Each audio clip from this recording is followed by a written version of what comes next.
안녕하세요. 내일을 말하는 사나이, 마성의 중독성 대체 불가. 정봉주의 정치쇼 정봉주입니다. 합법적으로 일을 하지 않아도 됐던 지난여를 이제는 끝입니다. 꿀같은 휴가를 보내고 왔는데 왜 나는 더 피곤할까, 더 일하기 싫을까, 다들 마찬가지라고 하는데요. 황금 연휴가 남긴 피로 정봉주의 정치쇼가 한방에 샥 훅 날려드리겠습니다. 자, 실시간 검색어부터 알아보겠습니다. 노벨 경제학상 너찌 저자 리처드 셀러 미국 시카고대 교수. 시카고 학파인가요 그러면은? 자, 노벨 경제학상, 그다음에 철원 총기 도비탄 아닌 유탄으로 밝혀졌다고요? 자, 박근혜 전 대통령 구속 연장 여부 오늘 결정납니다. 자, 국정감사 10월 12일서부터 3주간 시작하고요. 이 중에서 제가 뽑은 실시간 검색어 박근혜 전 대통령 구속 여부 오늘 혹은 내일 결정. 두근반 세근반. 노래 듣고 넘어가겠습니다. 동쪽에 가서 놀까 쉴까 쉬나 이스턴. 하하, 모닝 트레인 듣고 넘어가겠습니다.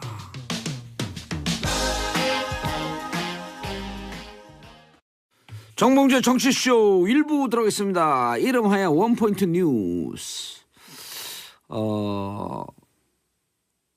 강사들 중에 원포인트 레슨을 잘하는 강사가 최고의 강사예요.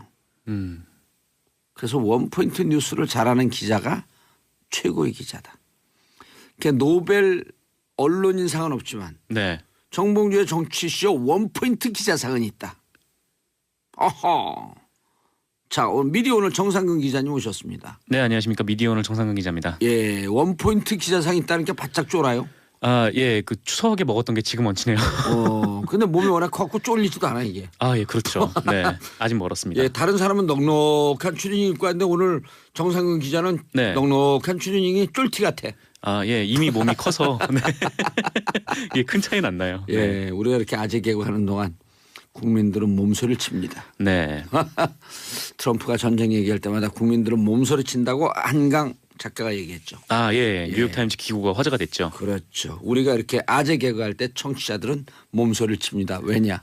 중독성 때문에. 네, 저도 몸소리를 치고 있습니다. 자, 샵 1035 짧은 문자 50원, 긴 문자 100원 문자 보내주시기 바라겠습니다. 우리의 영원한 주인 청취자분들이 없으면 이 방송은 존재할 수 없습니다. 그래서 다음 주부터 라디오 청취율 조사 했는데 정봉주의 정치쇼가 아직 준비가 되지 않았다 해서 일주일 연기됐습니다. 네, 그렇군요. 17일부터인가요? 예, 17일부터 아니죠. 이제 일주일 연기됐으니까 24일부터더라는 거죠. 24일부터. 예, 네. 우리가 아직 준비가 좀 덜 돼 있으니 지금은 때가 아니다. 기다려달라. 어서 많이 듣던 얘기죠. 그러네요. 예, 네. 그분 곧 갑니다. 그분 소식을 제일 먼저 준비하긴 했는데요. 그래요? 네. 근데 우리도 참 아주 예의 바른 사람들이야. 네네. 그분. 17일부터 청취율 조사요?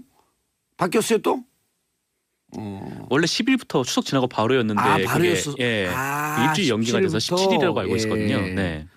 자, 우리 방송국이 무슨 방송국? SBS죠. SBS. 프로그램 이름? 네. 러브 FM의 정봉주의 정치쇼. 러브 네. FM까지는 안 해도 돼요. 중요한 거 아닌가요? 야, 절대 중요하지 않아요. 네. 정봉주의 정치쇼 진행자? 정봉주. 예. 네, 전 근데 의원입니다. 처음에 이것을 이렇게 질문 안 해요.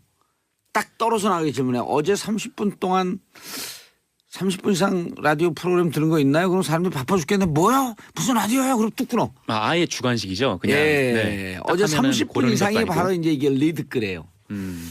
그러면 정봉주의 정치쇼 SBS 이걸 다 얘기해야지. 시청률이 한 10%나 청취율이 한 10% 나옵니다. 네. 김인선님 오늘도 정상근무 정상근. 하하. 네. 밑에 쓰신 게 더 마음에 와닿네요. 아재 개그 전염의 투병중. 네, 여기만 오면 몸이 아픕니다. 정상근이네요. 네, 정상근입니다. 정상근. 항상 상근하는 거 아니에요? 그 얘기 정말 많이 들었죠. 예. 네. 군대 있을 때는 선임들이 자꾸 퇴근하라고 네, 욕을 하고 네, 그랬었습니다. 헛소리 말고 첫 번째 뉴스 들어가려네요. 벌써 시간이 이렇게 됐네요 또. 첫 번째 뉴스. 네, 그 이명박 전 대통령 관련돼서 예. 어제 뉴스가 나왔거든요. 그 BBK 사건이라고 아마 정봉주 진행하시는 정봉주 전 의원께서 잘 아실 텐데 그 당시에 BBK 사건이 벌어졌을 때 다스라는 자동차 회사에서 예. 네, 190억 원을 BBK에 투자를 하지 않았습니까? 그렇죠. 근데 이 다스의 실소유주가 이명박 전 대통령이다. 예. 뭐 이런 의혹이 불거졌는데 당시에는 이명박 전 대통령께서 이거를 부인을 하셨죠. 예, 도곡동 땅을 판 돈이 네. 190억이 다스에 들어가서 다스에 들어갔던 돈이 또다시 BBK에 투자가 되는. 네. 그래서 다스가 실소유주가 이명박 전 대통령이라고 한다면 네. 그러면 BBK도 이명박 전 대통령의 것일 가능성이 대단히 높다. 그렇습니다. 이게 BBK가 그렇죠. 예. BBK가 금융사기를 저질렀기 때문에 그렇죠. 금융사기의 주범은 그러면은 이명박 전 대통령이 아니 가능성이 높은 거죠. 금융사기의 주범은 이명박 전 대통령이 되는 거죠. 만약에 주범이에요, 다스가 주범이에요. 주범이요? 주범이에요. 네 위험한 얘기는 하지 않도록 하겠습니다. 네. 안 낚이네. 네. 다시 또 이 얘기를 좀 돌아가면 이 BBK 사건 관련해서 이 다스가 이명박 전 대통령 실소유주라는 의혹이 있었는데 예. 하지만 2007년 검찰하고 2008년 특검이 이뤄졌을 때는 증거가 발견되지 않았다 이렇게 해서 무혐의 처분을 내렸었어요. 검찰은 이랬어요. 그 이상은 김재경 공동 소유인데 검찰은 이상은 것은 아니고 제3자 소유다. 제3자. 예, 이상한 네. 발표를 했어요 검찰이. 예 맞아요. 근데 예. 그 제3자가 이명박 전 대통령이라는 증거는 없다. 그렇죠. 아니 제3자 소유이다. 네. 근데 그 제3자 누군지 모르겠다. 누군지 모르겠다. 검찰이 이렇게 의혹을 더 증폭시켰단 말이에요. 네. 예. 근데 이 실질적으로 아까 말씀하셨듯이 이 다스의 소유주는 실질적으로는 그 이상은 이명박 전 대통령의 큰형이죠. 이상은과 네. 처남이었던 김재경 씨. 예, 이 두 사람이 그 명목상에 이제 보이는 회사의 주인이었는데, 근데 어제 JTBC 보도로 드러난 새로운 사실은 그 다스의 최대 주주가 이 이상은 씨임에도 불구하고 그 이명박 전 대통령의 아들인 이시영 씨가 다스 해외 법인 여러 곳의 대표로 선임이 됐다라는 소식이에요. 특히 중국에. 네, 중국에 총 9개의 다스 공장이 있는데 그때 당시에는 되게 미약한 기업이었는데 지금은 매출이 한 2조 정도 나오는 굉장히 큰 중견기업으로 성장을 했다고. BBK 문제 있을 때 매출이 연 매출이 200억도 안 됐던데요. 네, 자본금이 아마 120억인가 아마 그랬을 거예요. 그래가지고 190억이 단기 순이익으로 4년치인가 5년치 단기 순이익을 한꺼번에 BBK 투자해서 이게 말이 되는 얘기냐. 네네. 그런 얘기가 막 돌았거든요. 당시에 그걸 그랬었죠. 주장했던 사람이 누구였더라? 지금 이 스튜디오 안에 있는데요. 네, 감옥에 어디 갔지? 갔다 오신 분. 네, 어디 숨어 있나? 이런 데 잘 숨는 게 쥐인데 원래. 네, 그렇군요. 위험한 얘기는 또 넘어가도록 하겠습니다. 어쨌거나 이시영 씨가 우리 저 PD 얼굴 굳어지는 거 봐라. 네, 제 얼굴도 굳어지고 있어요. 세상을 좀 정체성 있게 사세요. 다시 또 말씀을 드리면 이시영 씨가 이 북경다스 등 4곳의 법인 대표를 맡고 있는데 근데 어떻게 보면은 뭐 이상은 씨의 조카니까. 네, 그러니까 좋은 거 아니냐 뭐 그렇게 얘기를 할 수도 있는데 이 얘기의 핵심은 이시영 씨는 이렇게 그 돈을 잘 버는 알짜배기 중국 업체 4곳의 대표가 됐는데 정작 이상은 씨의 아들인 이동영 씨는 이동형 씨는 이거 그 무슨 팟캐스트 하는 그분 아니에요? 이 작가 그분은 아니고요. 근데 이동영 씨는 지난해 말에 그 총괄 부사장에서 부사장으로 강등이 됐다는 거예요. 오호. 그러니까 본인 아들은 강등시키고 조카를 핵심으로 올렸다는 거죠. 이것뿐만 아니라 이명박 전 대통령의 측근으로 불리는 인사들이 다스의 요직을 차지하게 되고 김백준 씨도 있나요? 누구요? 김백준 씨 영원한 집사. 그분은 제가 잘 모르겠어요. 원래 재산 관리 책임이 총책이거든요. 네네. 어쨌건 그렇고 반면에 이상은 씨 측근들은 다스를 떠났다. 이런 보도입니다. 야, 그러니까 이상은 씨가 실질적으로 주인님이 그 전체 대주주임에도 불구하고 아주 깔끔한 투명 경영을 하는 거네요. 자기 아들은 다 쳐내고 관계 없는 사람들 다 요직에 앉혀. 그렇죠. 노블리스 오브리제. 노블리스 오브리제. 난데없이 실천하게 되는. 그런데. 그런데 이 법인의 대표가 바뀌는 거는. 법인 등기부등본을 띄워보지 않으면 알 수 없는데 JTBC는 어떻게 취재를 했을까요? 그러게요. 뭐 어디 굉장히 좀 중요한 곳에서 뭐 이렇게 취재 소스를 들은 것 같은데 어딘지 잘 모르겠습니다. 우리는 이것을 저와 이걸 취재하고 있는 몇몇 기자들은 알고 있었거든요. 그래서 이것을 언젠가 이게 어느 언론사에서 터지긴 터지겠구나. 왜냐하면 우리가 이걸 좀 쓸 이유가 없었거든요. 야, JTBC 놀라워요. 요새 뭐 대단한 발군의 취재력을 보여주고 있죠. 정보팀이 있나? 정보보고팀이? 그건 잘 모르겠습니다. 예. 알겠습니다. 다음 아이템 노벨 경제학상. 예, 노벨 경제학상 수상자가 발표가 됐는데. 그럼 다 쓰나 이렇게 되면 BBK 진실도 곧 나오겠네요. 네, BBK에서 좀처럼 잘 못 벗어나시네요. 예. 벗어나고 싶은 국민들이 별로 없어요. 아, 네, 그럼요. 예. 진실이 좀 규명이 돼야 되니까 피해자가 많았잖아요. 70% 이상은 진실이 규명되길 바란다. 네. 예. 자, 다음 아이템 노벨 경제학상. 예, 노벨 경제학상 수상자가 발표가 됐는데요. 그 행동 경제학의 창시자로 불리는 리차드 세일러, 네, 미국 시카고대 교수가 선정됐습니다. 이 행동 경제학 쪽으로 네, 베스트셀러가 된 책이 있어요. 이게 넛지라는 책인데 이 책의 작가기도 하고요. 예, 무슨 내용인가요, 주로? 그러니까 넛지라는 것이 그러니까 팔꿈치로 이렇게 푹 찌른다 뭐 이런 의미인데, 그러니까 소비자들이 그 생각보다 이렇게 현명하진 않다. 그렇기 때문에 어떤 심리학적인 요소를 동원을 해서 이 사람들의 소비를 유도를 해야 된다라는 것이 이 넛지라는 책의 골자라고 합니다. 근데 이 넛지라는 이론이 굉장히 우리 사회에 되게 가까운 곳에 있었어요. 어떤 거냐면은 그 변기 남자 화장실 변기에 보시면 그 소변기에 보면은 파리 그림이 있잖아요. 요 파리 그림이 넛지 효과라고 합니다. 네. 왜냐면은 무슨 의미죠? 그러니까 화장실에서 소변을 볼 때 이 어떤 포인트, 그러니까 일종의 뭐 조준할 곳 하여튼 그런 곳을 딱 파리 그림을 딱 그려놓으니까 사람들이 심리적으로 그곳에 다 소변을 넣는다는 거예요. 그래서 주변에 튀는 소변의 양이 네, 한 80% 정도가 줄어들었다고 합니다. 오, 그래요? 네.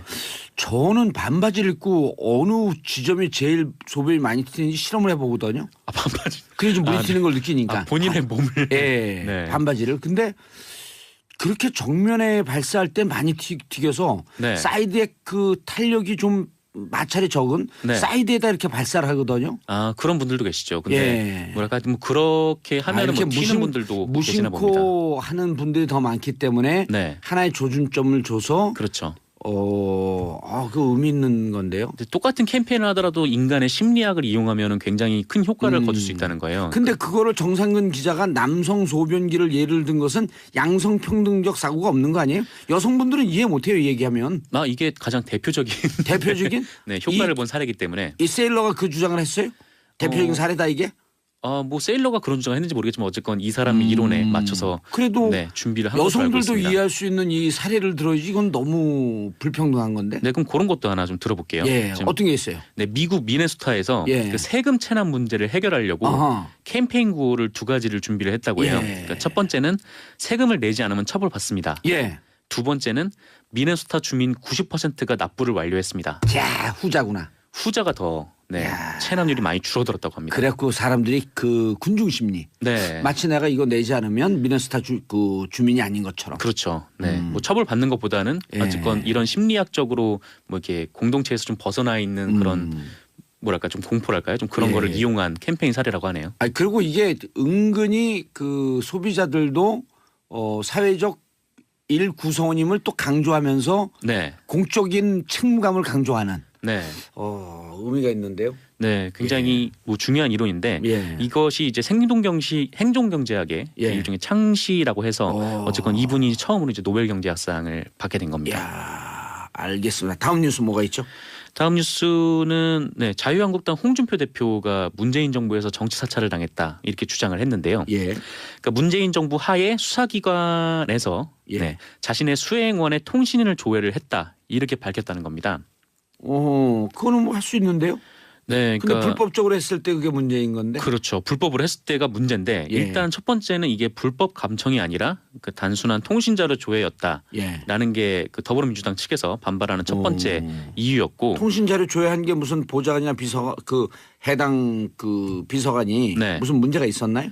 그러니까 홍준표 대표는 그 자신이 핸드폰을 잘 사용하지 않으니까 자신의 수행비서를 통해서 이렇게 많이를 했고 그 수행비서의 핸드폰을 군이나 검찰, 경찰 뭐 이런 사정기관에서 여러 군데에서 통신 기록을 조회를 했다 이렇게 주장을 하면서 정치 사찰이라고 주장을 한 거예요.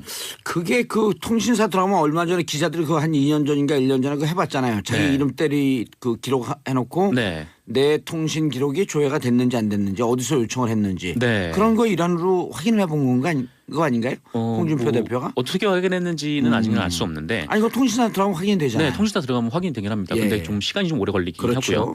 근데 문제는 이 통신 자료 조회가 한 6건 정도 있었다 이렇게 주장을 했는데 예. 이 중에 4건이 박근혜 정부 때 이루어진 거라는 거예요. 그러니까 당시 박근혜 대통령은 직무가 정지된 상태였지만 당시에 이제 황교안 그 국무총리 권한대행 직무대행으로 이루어지지 않았습니까? 그때 4건이 이렇게 조회가 됐었고, 그러니까 한마디로 얘기하면 이것이 정치 사찰이라고 주장을 하면은 전임 박근혜 정부도 정치 사찰을 했다라는 그런 논리로 귀결될 수밖에 없는 거죠. 그때 당시 홍준표 대표가 대선 출마 여부가 그 쟁점이 되고 있을 때. 네네. 그러면은 박근혜 대통령을 고발해야 되나요, 홍준표 대표는? 그러게요. 만약에 이것이 뭐 문재인 너찌로는 정부의 좀 적용했고 파리에다가 좀 조준을 제대로 맞췄으면 좋겠는데. 제가 경쟁을 사실 잘 몰라서. 파리에 조준을 해야죠. 왜 엄한 벌에다가 조준을 하죠? 그러게요. 어쨌거나 문재인 정부에서 정치 사찰을 당했다면 예. 박근혜 정부까지도 올라가야 되는 문제인 셈이죠. 예, 알겠습니다. 이제 퇴근하시고요. 정상근 기자님. 네, 감사합니다. 인사하시고요. 네, 감사했습니다. 예, 저는 광고 듣고 2부에 돌아오겠습니다. 채널 고정하소서. 정봉재 정치쇼 2부 순서 들어가겠습니다. 언니 뉴스. 명절 때 언니 뉴스 참 발군의 활약을 보였습니다. 명절 풍속도를 얘기하는데 많은 분들이 너무 짧게 얘기했다. 표정이 왜 저런지 아시죠? 예. 왜요? 소개하기 전에 들어오지 마시라 그랬죠? 네. 자, 여성의 시각, 엄마 언니 시선으로. 제가 넛지 리차드 세일러 소개할 때 그 남성 변기에 그 파리 얘기를 하길래 여성들은 잘 모르잖아요. 네. 왜 그런 예를 드냐, 이게 양성평등적 사고에 이게 위배되는 것이다. 네. 그러니까 정상근 기자가 상근하지 않고 퇴근했어요.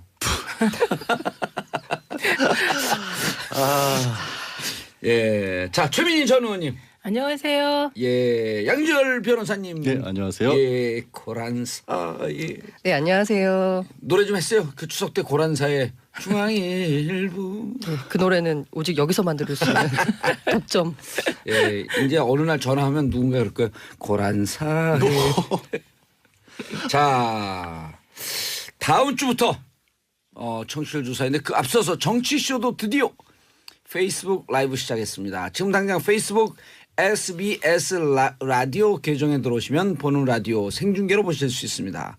오늘 처음 시작한 서비스 좋아요도 많이 눌러주시고요. 댓글도 많이 달아주시고 특히 좋아요 많이 눌러주세요.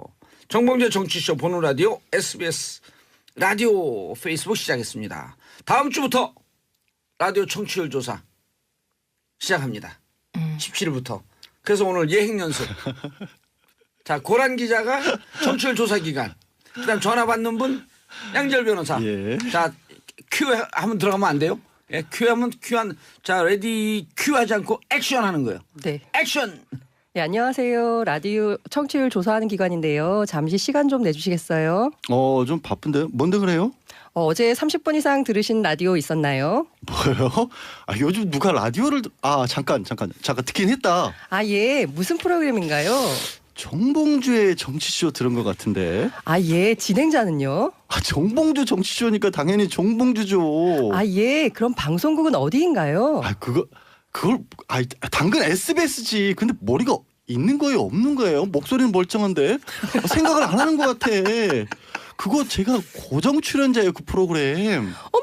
어쩐지 목소리가 익숙하더라니. 양지열 변호사님 맞죠? 제가 완전 사생 팬이거든요. 그러셨어요? 예. 근데 뭐 부탁 한 가지만 해도 돼요? 뭐든지 예, 해보세요. 예. 진행하는 봉도사님 있잖아요. 아재 개그 좀 그만하라고 해주세요. 가끔 화날라 그래요. 저는 매일 화내면서도 꾹꾹 참고 있습니다. 들으세요, 그냥. 네. 진짜 하나만 더 물어봐도 돼요? 예. 양 변호사님 성 정체성은 어떻게? 뭐야? 아니 이 사람이 지금 거기 어디예요 지금? 당연히 남자지. 어디? 이 양반이 지금. 전 진짜 여자분이 억지로 남자 흉내를 내는 줄 알았거든요. 감사합니다. 끊어요 빨리. 야, 도움을 성우 대표에게서 성우. 오랜만에 오자마자 이런 거 시키십니까? 혼을 담았습니다. 진짜 혼을 담은 것 같아요. 네. 그러니까 아주 자신이 출연하는 프로그램이 청취율을 높이기 위해서 두 분 진짜. 아니 방청객도 수고하셨어요, 최민희 의원님.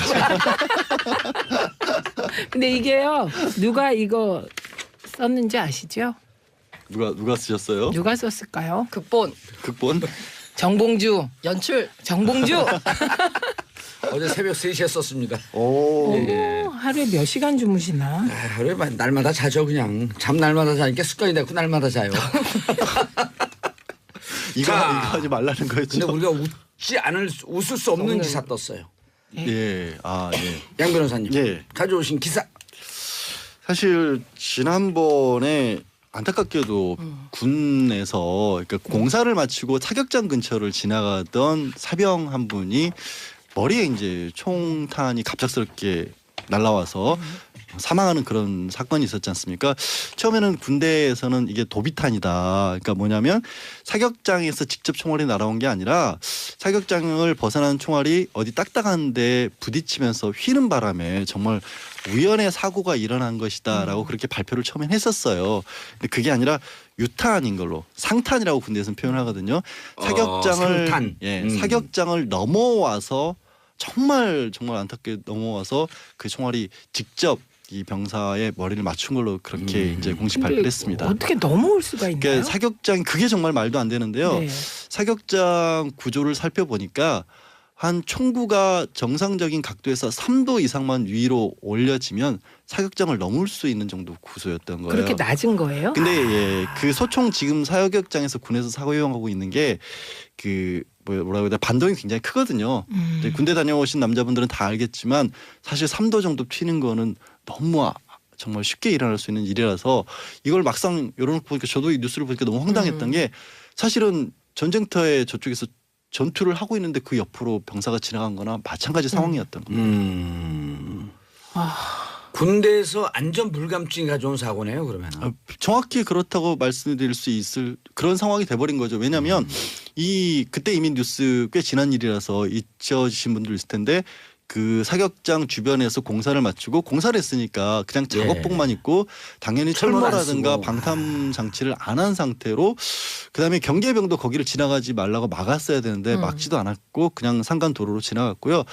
이제 왜 도비탄이 아닌 걸로 공식적으로 발표를 할 수밖에 없었냐면 도비탄이라고 하는 것은 맞았으면 다른 데 이렇게 휘면서 탄환이 부서지거나 흔적 같은 거 남아 있어야 되는데 그냥 고스란히 부검 결과 아니었다는 거죠. 고스란히 머리에 그대로 그냥 그럴 수밖에 없는 사망할 수밖에 없는 상황이었던 거죠. 그래서 또 이제 누구는 혹시 이게 조준 사격을 해서 그렇게 된 게 아니냐라는 말씀도 하셨지만 당시가 그 현장이 워낙 숲이 나무가 우거진 곳이어서 육안으로 볼 수 있는 상황은 아니랍니다. 그러니까 글자 그대로 사격장에서 날아온. 그 조준 사격이라면 그건 뭐 그거는 정말. 근데 이제 그 가족분들이 그 얘기 어제 기사도 좀 떴는데 그 얘기 듣고 너무 가슴이 아팠는데 누가 쐈는지 관심 없다. 이런 사고가 다시 발생하지 않기를 바란다라고. 그러니까 이게 원래는 사실은 그런 거죠. 이제 실내화를 만들거나, 그러니까 실내에서 그 실내라는 게 완전히 다 실내는 아니더라도 총탄이 맞는 부분 있지 않습니까? 거기는 완전히 돔을 싸가지고 밖으로 안 튀도록 하거나 아니면 주위에 방어벽이라도 확실하게 높였어야 되는데 방어벽이 한 10여 미터 정도밖에 13미터, 14미터 정도였던 거거든요. 근데 그 각도가 아시겠지만 가까운 게 아니라 굉장히 떨어져 있는 2, 300미터 밖에서 총을 쏘기 때문에 총이 몇 번만 튀면 넘어가 버렸던 거예요. 정말 황당한 일이었던 게 실제 그 주변을 군에서 이제 이번에 수사를 하면서 보니까 이전에도 유탄들이 많이 날아와서 나무 같은 데 맞았던 흔적들이 있었다는 거예요. 아니 그런 일이 있었는데도 안 막았던 거죠. 고치지 않고 예. 높이지도 그러니까 않고. 군 안전 불감증이에요. 이게 그 정말 2014년 4월 16일 세월호 참사나고 그 세월호 가족들이 그랬잖아요. 그때 서해 페리오 대구 지하철 참사 이럴 때 안전 불감증에서 좀 탈피하려고 사회가 노력했었으면 이런 참사가 안 일어났는데 이게 계속 그냥 하고 나면 그때만 반짝하다가 그다음 또 그냥 흐지부지 되고. 그러니까 당장에 정말 상식적으로 생각해보면 이런 일이 있으면 제가 말씀드린 원인이 다른 사격장에는 없는지 그리고 해당 사격장은 그러면 어떻게 할 것인지 전수조사 하면 그다음부터는 없어야 될 거 아니에요. 그렇죠. 근데 왜 비슷한 일이 계속 반복이 되는지 반복이 될 모르겠어요. 수밖에 없는 게 군대 전체 그 예산 역량 이런 것을 그냥 사이버 댓글 하는 데다가 그 투여하고 그러니까요. 문제는 실제 그런 거예요. 왜냐하면 네. 그런 게 네. 그렇게 군이 자기의 본분을 다하지 않는 것이 위험성이 이런 데 터지는 거예요. 그러니까 엄한 데 신경 쓰고 있었던 거거든요. 아니 4조 원이 들어가는데 담벼락 하나를 설치를 못했다는 얘기잖아요. 쉽게 말해서. 그리고 처음에 군에서 발표하기에 이게 도비탄이다라고 그냥 아예 조사도 안 하고 도비탄이다라고 발표를 해버렸잖아요. 그거 보면 그 안에 행간의 의미는 책임 안 지려고 그렇죠. 면피하려고 하는. 그러니까 지금 이거는 이분이 사망에까지 이르렀기 때문에 이렇게 지금 문제가 되고 이슈가 되고 있지만 만약에 경미한 사고라고 표현하기 좀 그렇지만 뭐 다리를 맞았다든가 총기 사고는 경미하지 않아요. 그냥 불구예요. 그냥 불구. 네. 어쨌든 간에 이런 사망까지 이른 사고가 그간 없었겠냐는 약간 의문이거든요. 아마 그리고 사고 나면 그냥 다 의문사로 덮어버리고. 그렇죠. 지금 연간 군에서 죽는 그 장병 친구들이 군 복무 중 사망하는 군인들이 연간 한 100여 명 되거든요. 예. 물론 그 가운데는 뭔가 이게 자살로 죽는 분들이 한 70여 명 돼서 대부분을 차지하긴 하지만 이렇게 사고로 죽는 분들도 예. 매년 있다는 거거든요. 30여 명이면 거의 뭐 그래서 열흘 문재인 한번 정부에서 군 개혁 중에 군 사법 체제의 개편. 그러니까 이런 거거든요. 경찰이 사고를 치면요. 경찰 법원에서 재판받나요?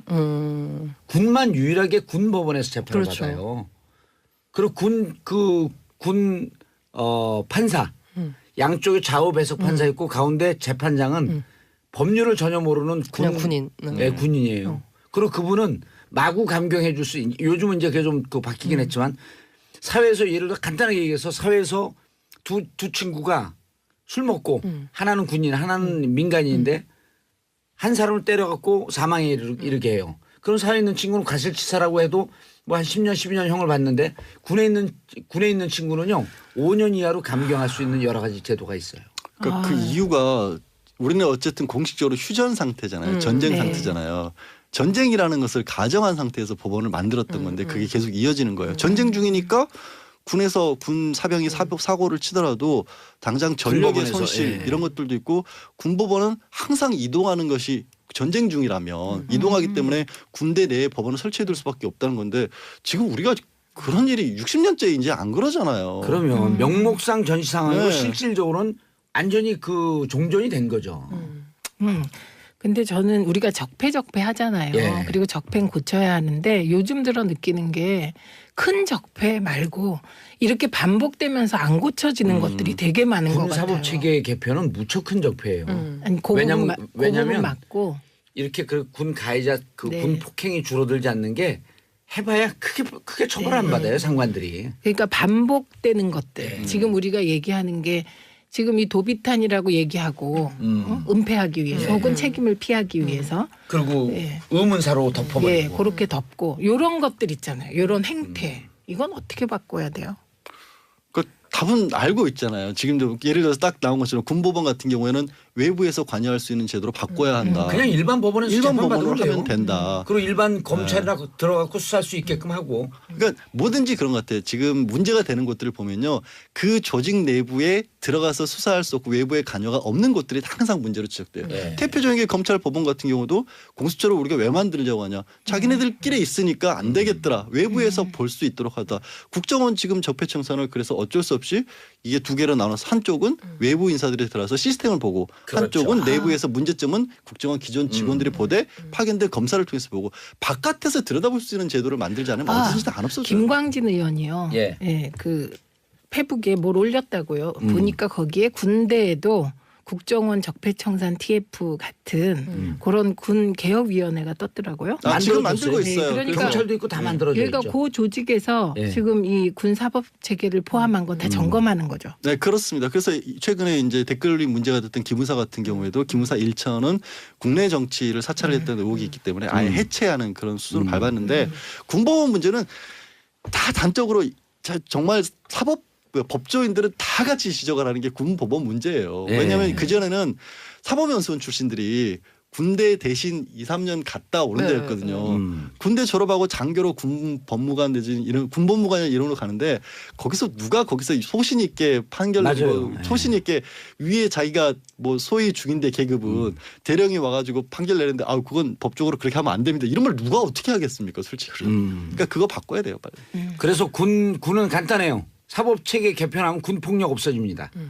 그래서 일반 검찰이나 일반 경찰이 들어서 수사하는 거예요. 군 그 지휘관의 협조를 얻어갖고. 두 번째, 항시 군대 폭행이 있으면 이거는 사고가 난 이후의 처리거든요. 근데 사전에 예방할 수 있는 게 군 인권보호관제도. 김광진 의원도 그거 주장했고 계속 나온 거예요. 인권보호관제도는 간단합니다. 전화번호 예를 들어 뭐 169 이런 거 갖고 전화하면 언제든지 인권보호관제도가 24시간 들어가고 그 민원을 볼 수 있는 그 두 개만 있으면 돼요. 소원 수리 같은 거 하지 예. 말고 쓸데없이. 근데 이번 소수리하면 다 사건은 걸리고. 군 폭력이나 군 사법 그러니까 문제까지 아니잖아. 가기 전에 일단 예. 첫 번째로 아까 말씀하신 대로 이게 원래 그 어떤 매뉴얼이 있는 거잖아요. 그때는 그렇죠. 이동을 하지 말아야 된다는 그 매뉴얼을 뭔가 더 확실하게 해서 사격 훈련 시간 뭐 앞뒤로 30분 전후에는 아예 이동을 금지하게 하고 뭐 이런 확실한 매뉴얼을 만들어야 될 것 같고 아니면 이런 매뉴얼이 안 되면 시스템적으로 아예 사고가 못 일어나게 해야 되거든요. 그러니까 아까 양 변호사님 말씀하신 군 사격장. 사격장 전국에 있는 사격장을 그렇죠. 다 개편해야 돼요. 그건 돈이 필요한 문제인데 아 근데 그 돈이요 생각해 돈을 보시면요. 딴 데 쓸 돈을 예. 여기다 쓰는 아니, 게 상대적으로 정말 적어요. 비행기 한 대 값이라고 생각하면 전국에 다 고치고 남을 거예요. KFX 비행기 한 대 좀 나중에 사면 네, 돼요. 네. 그럼 근데- 우리 아이들 안 죽어요. 진짜. 그래서 이번에 근데- 190개 사격장을 육군이 전수조사를 한다고 했는데 전수조사 플러스 그 다음에 어떻게 뭔가 개선을 개선을 네. 해야죠. 근데요, 제가 궁금한 게 이거는 이제 쏘는 발사 각도가 3도 높으면 펜스를 넘어가는 그 거예요. 총이 그렇게 이게 그 반동이 있으니까. 반동이 심해요. 네, 그런데 그런 일이 자주 발생하나요? 그거 다른 데는 모르겠고요. 현재 문제가 일어난 사격장을 수사를 해봤더니 이미 그 전에도 그 사망한 장소 주변의 나무들에 총탄이 흔적이 자주 있었다라는 거예요. 일어난다. 네. 그 다음에 그러니까 또 펜스가 구멍 뚫리고 이런 펜스도 있을 거 아니에요. 민간인 그러니까 단적인 예로 최근에 조사를 해보면 조금 멀리 떨어진 민간인의 다리에 와서 총탄이 박혀선 사고들 같은 게 아주 있었어요. 그런데 그런 게 있어요. 지금 민간인 총탄 맞은 사건도 있었잖아요. 네. 그러니까 그래서 그만큼 이게 사격장은 정말 우리 아이가 요 주위에서 놀고 있고 생활하고 있다라고 하는 생각으로 지휘관들의 마인드가 좀 공격적이고 적극적으로 바뀌어야 돼요. 그리고 펜스 뚫고 나갈 수 있거든요. 일단 펜스를 뚫으면 총탄의 힘은 없어져요. 아, 그렇기 때문에 펜스를 좀 높게 치고 좀 단단하게 치려고 하는 노력. 그런 거 예산 쓴다 그러면 다 박수 칠 거요? 아니 사격장 전국 190개라도 담벼락 사는데 돈이 얼마나 들까요? 요즘 그러니까요. 세상에. 저는 진짜 진짜 대통령 하나 바뀌었지 바꿀 게 너무 많네요. 심지어는요. 그 전국 190개 사격장 담쌓기 국민운동본부 하게 되면요. 성금이 빗발칩니다. 이 정도로 관심이 높은 거예요. 예?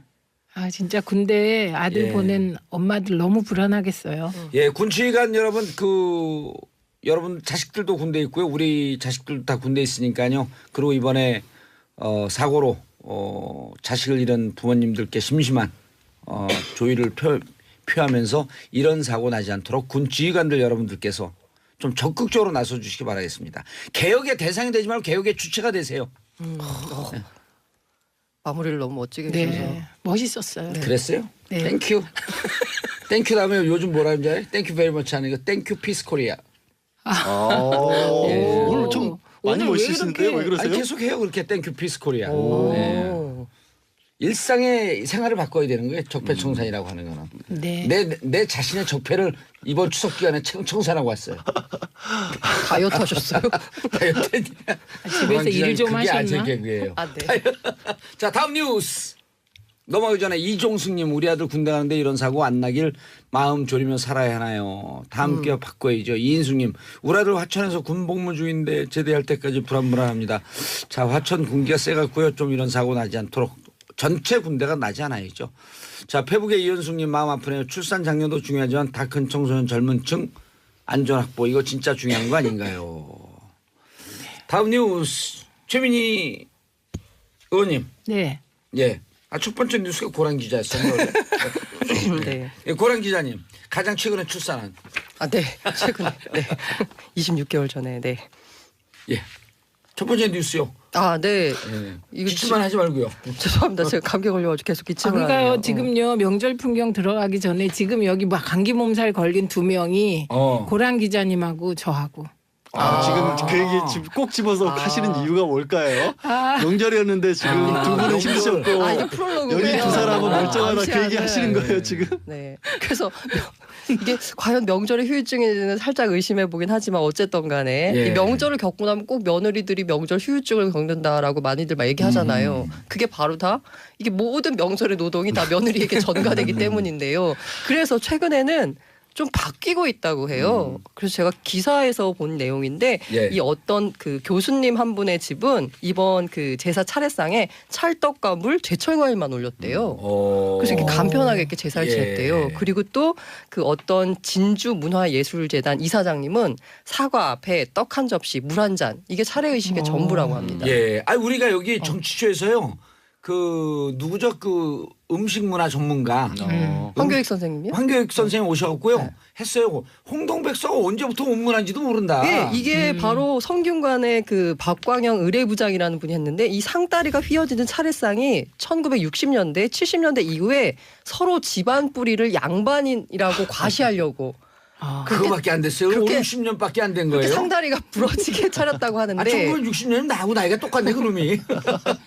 그리고 여기다가 그 보통 많이 얘기하는 게 이 차례상의 그 원조 기원이 예. 율곡 선생님의 경몽요결에 나온다라고 하는데 그 경몽요결에는 어동육서 같은 규칙이 없대요. 당연히 오. 없죠. 당연히 네. 있을 수밖에 없죠. 게다가 거기에 나오는 그 차례상은 그 차례상이 아니라 기제사를 얘기를 한 거랍니다. 그러니까 홍동백서 뭐 조유리 씨 이런 말은 다 민간에서 만들어진 거고 특히 그렇죠. 무속에서 나온 것 같아요. 추정하건데. 그렇죠. 예. 왜냐하면 예. 구타하려면 뻑적지게 예, 해야지 그렇게 해야 되는 돈이 것 되니까. 같아요. 그리고요 뻑적지근하게 만약에 다 차려야 한다면 제사는 정말 조선시대 극히 일부만 차릴 수 있게 그렇죠. 말이 안 돼요. 그리고 그럼요. 많이 기본적으로 헷갈리는 게 추석에는 제사를 지내는 게 아니라 차례이기 때문에요. 네. 그렇죠. 상차림이 원래는 달라야 되는데 아. 이것마저도 막 뒤섞였어요. 글자 그대로 차례가 차 마시다 할 때 그 차잖아요. 네. 그래서 원래는 그 시절에 추수에서 햅차 이런 걸 따서 간단하게 모여서 차 한 잔 올리는 거였어요. 중국에서는 실제로는. 예. 그리고 햅쌀로 밥을 해서 우리가 이렇게 농사를 잘 지었습니다. 신고하는 거기 때문에 치맥 올려도 된대요.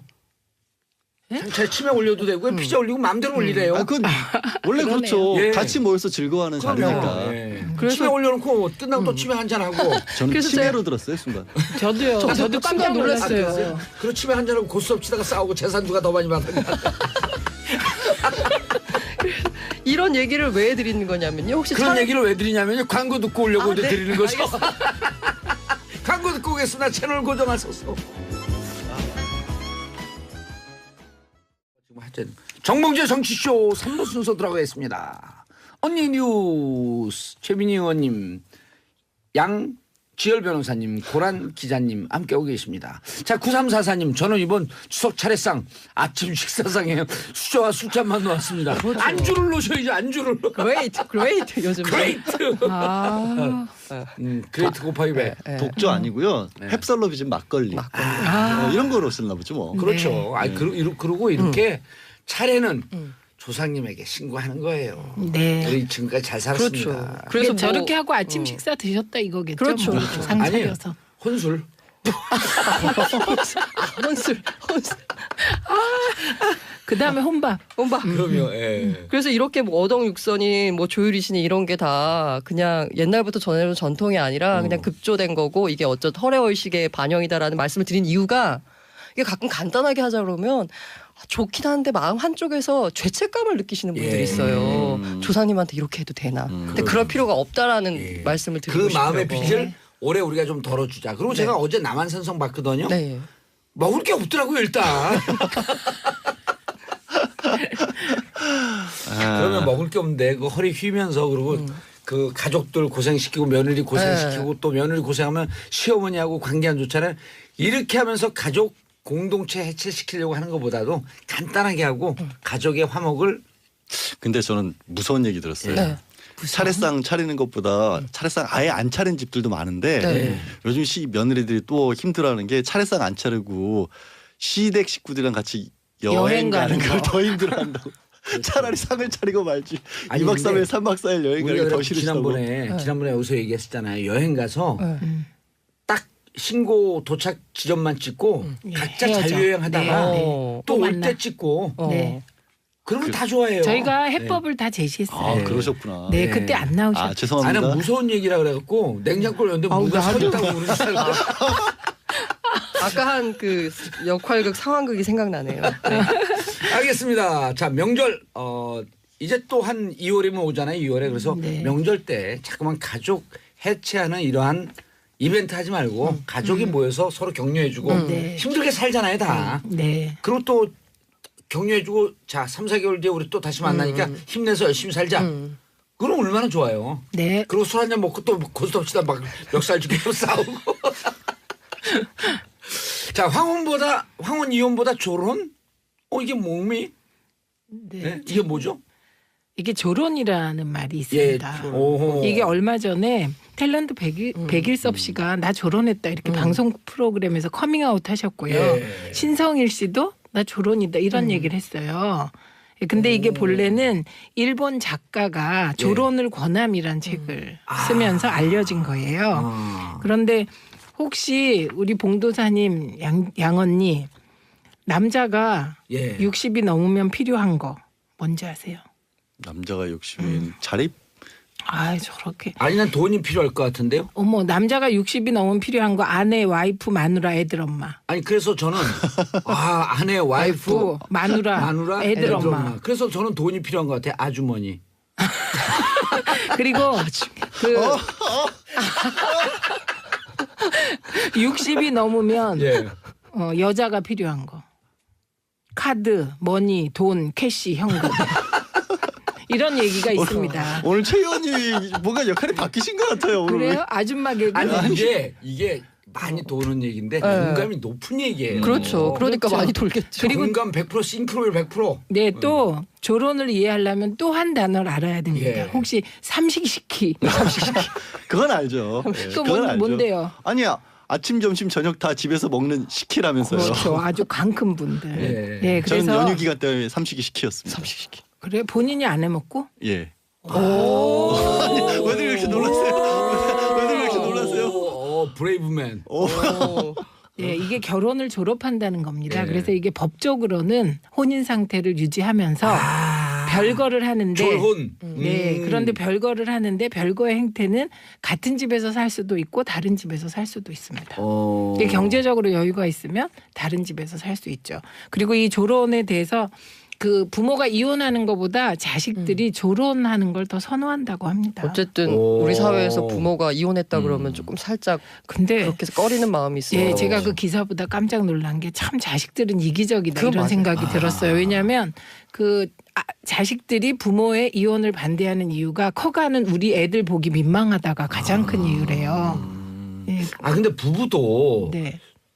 이혼하기는 조금 그렇고 각자 생활이 좀 필요하면 조론. 근데 별거는 이제 우리 옛날 그 사회과학적 용어에 따지면 별거는 비타협적 모순관계지만 조론은 타협적 모순관계. 맞습니다. 예.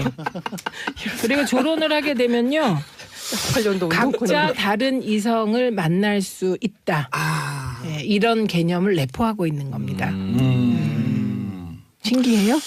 그러니까요. 신기하다기보단 저는 이걸 딱 듣고 느낀 게 예. 별거가 약간 부정적인 의미였다면 조론은 똑같은 현상인데 그냥 긍정적 의미를 치환한 것 말만 같아요. 바꾼 것 같아요. 별거가 비타협적 모순관계. 네. 그다음에 옛날에 조론이 타협적 모순관계. 모순인데 타협이 충분히 가능하다. 그러니까 사실 저는 그런 것 같아요. 이제 법적으로 네.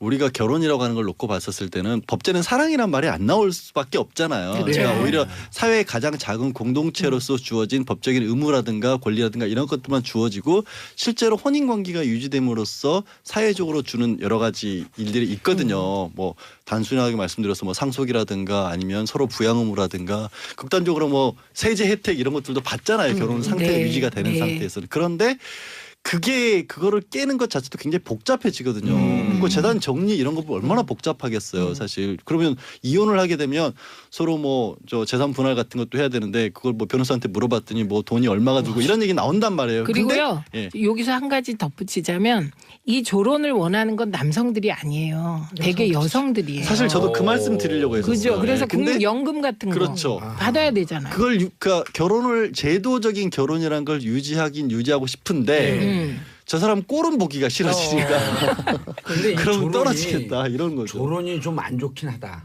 왜냐면 조론 주제가 나오니까 진행자가 필요 없이 자기들끼리 막 얘기해.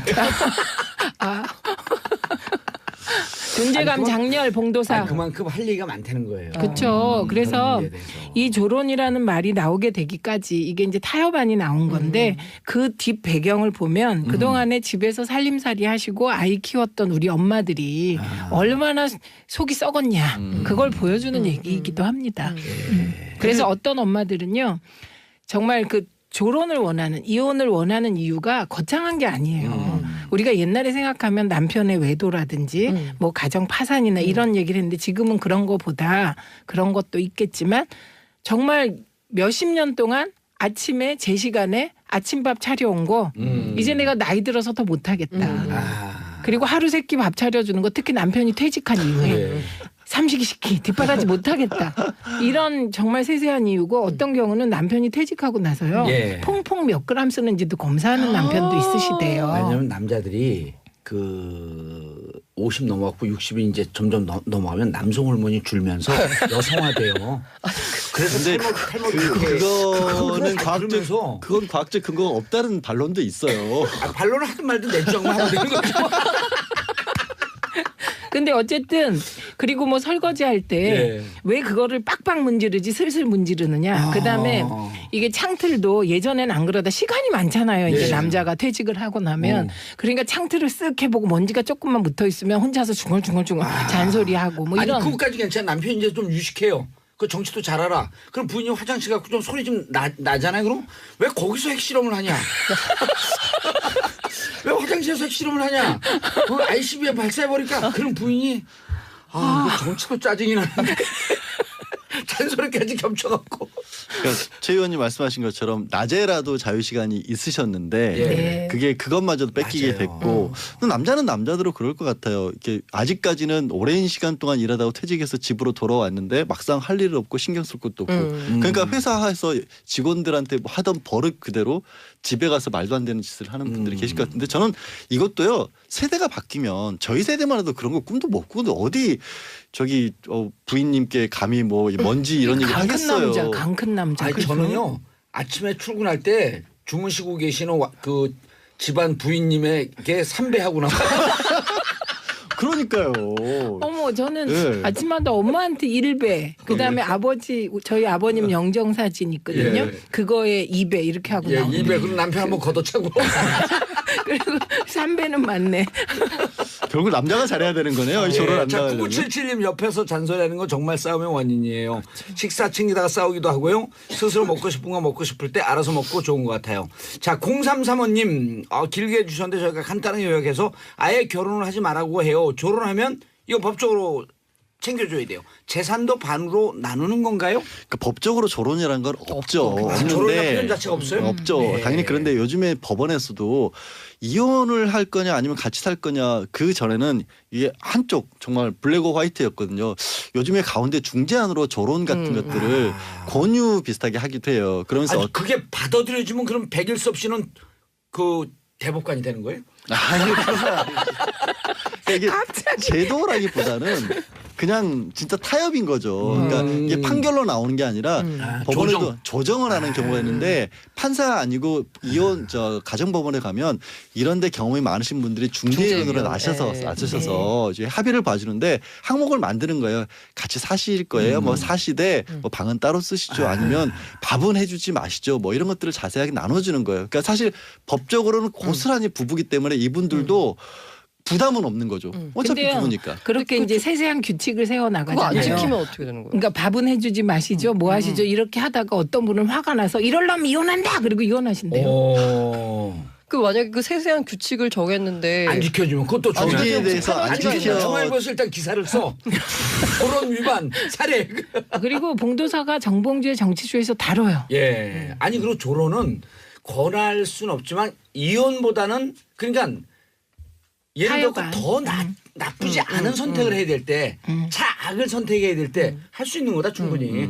가정 해체하지 않고. 그렇죠. 차선은 아니고 차악. 표현이 정확하신 그렇죠. 것 같습니다. 근데 제가 이 조론 생각하면서 우리가 부부 일심동체라는 말이 있잖아요. 예. 그런데 살다 보면 일심동체 아닌 적이 더 많아요. 이심일체. 그러니까 부부는 일심동체라는 말 자체가 잘못된 것 같아요. 어떻게 엄마 다른 화내려고 그래. 고발 기자.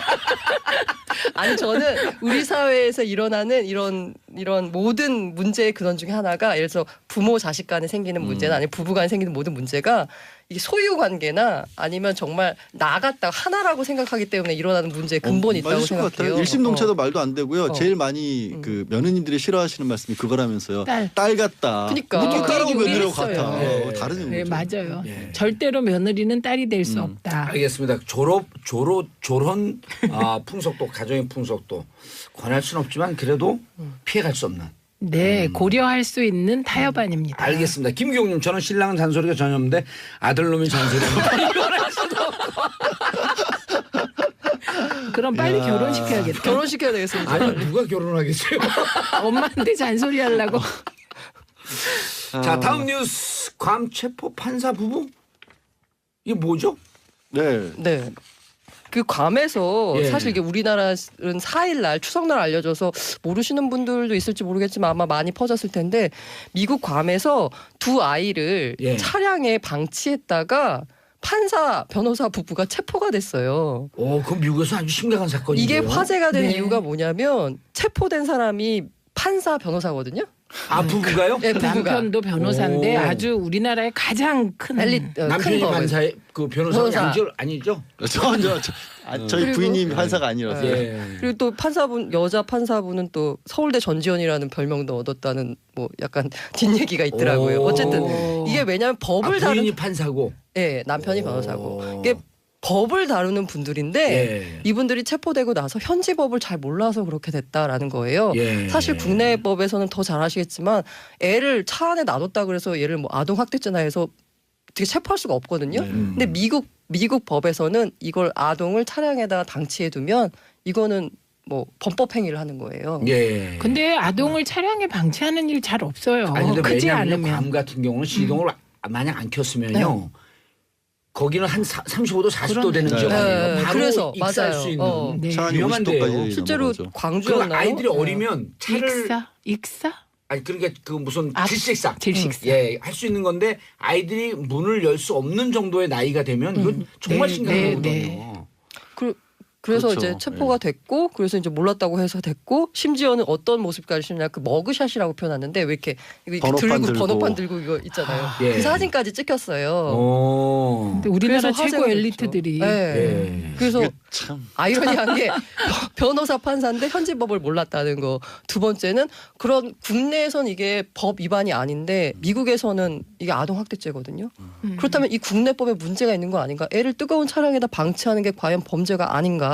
우리도 여름에 그런 사고 질식사 많이 나잖아요. 네. 아니 그리고 유치원 차 안에서 예. 애들 죽는 애 사고가 죽은 적 있어요. 맞아요. 그러니까 우리는 다른 점이 뭐냐면요. 우리는 그만큼의 심각한 결과가 일어나면 아동학대에 관한 법률 등을 적용을 해서 처벌할 수 있어요. 근데 미국은 그런 결과가 일어나지 않았더라도 놓는 것 자체만으로 이미 그렇죠. 사전적으로 네. 처벌하는 거고 저는 안타까운 게 그래요. 사실 법을 몰랐다는 게 문제가 아니라 괌같이 더운 데 가면 아이를 두지 않는 게 상식이잖아요. 그렇죠. 그러니까 똑똑하고 사람들이 오해하는 게 제가 봤을 때 이런 것들 법조인들이 공부를 잘했을 뿐이지 일반 상식이 풍부한 분들은 또 아니거든요. 어떻게 보면 오히려 반대일 수도 있어요. 공부 열심히 하느라고 세상 물정은 더 모를 수도 있는데 그런가. 그것 때문에 사람들은 그래도 야 무슨 여행 법조인들이 가죠. 이러냐라는 생각을 하시니까 그래도 그게 여행 가는 줄 알잖아요. 일종의 우리가 아까도 다뤘던 그 군대 총기 사건처럼 가정에서 발생한 안전 불감증이에요. 예, 맞아요. 네, 이분들 뭐 이게 다른데 현지 뉴스에서는 최소 45분 동안 애들을 방치했다라고 하는데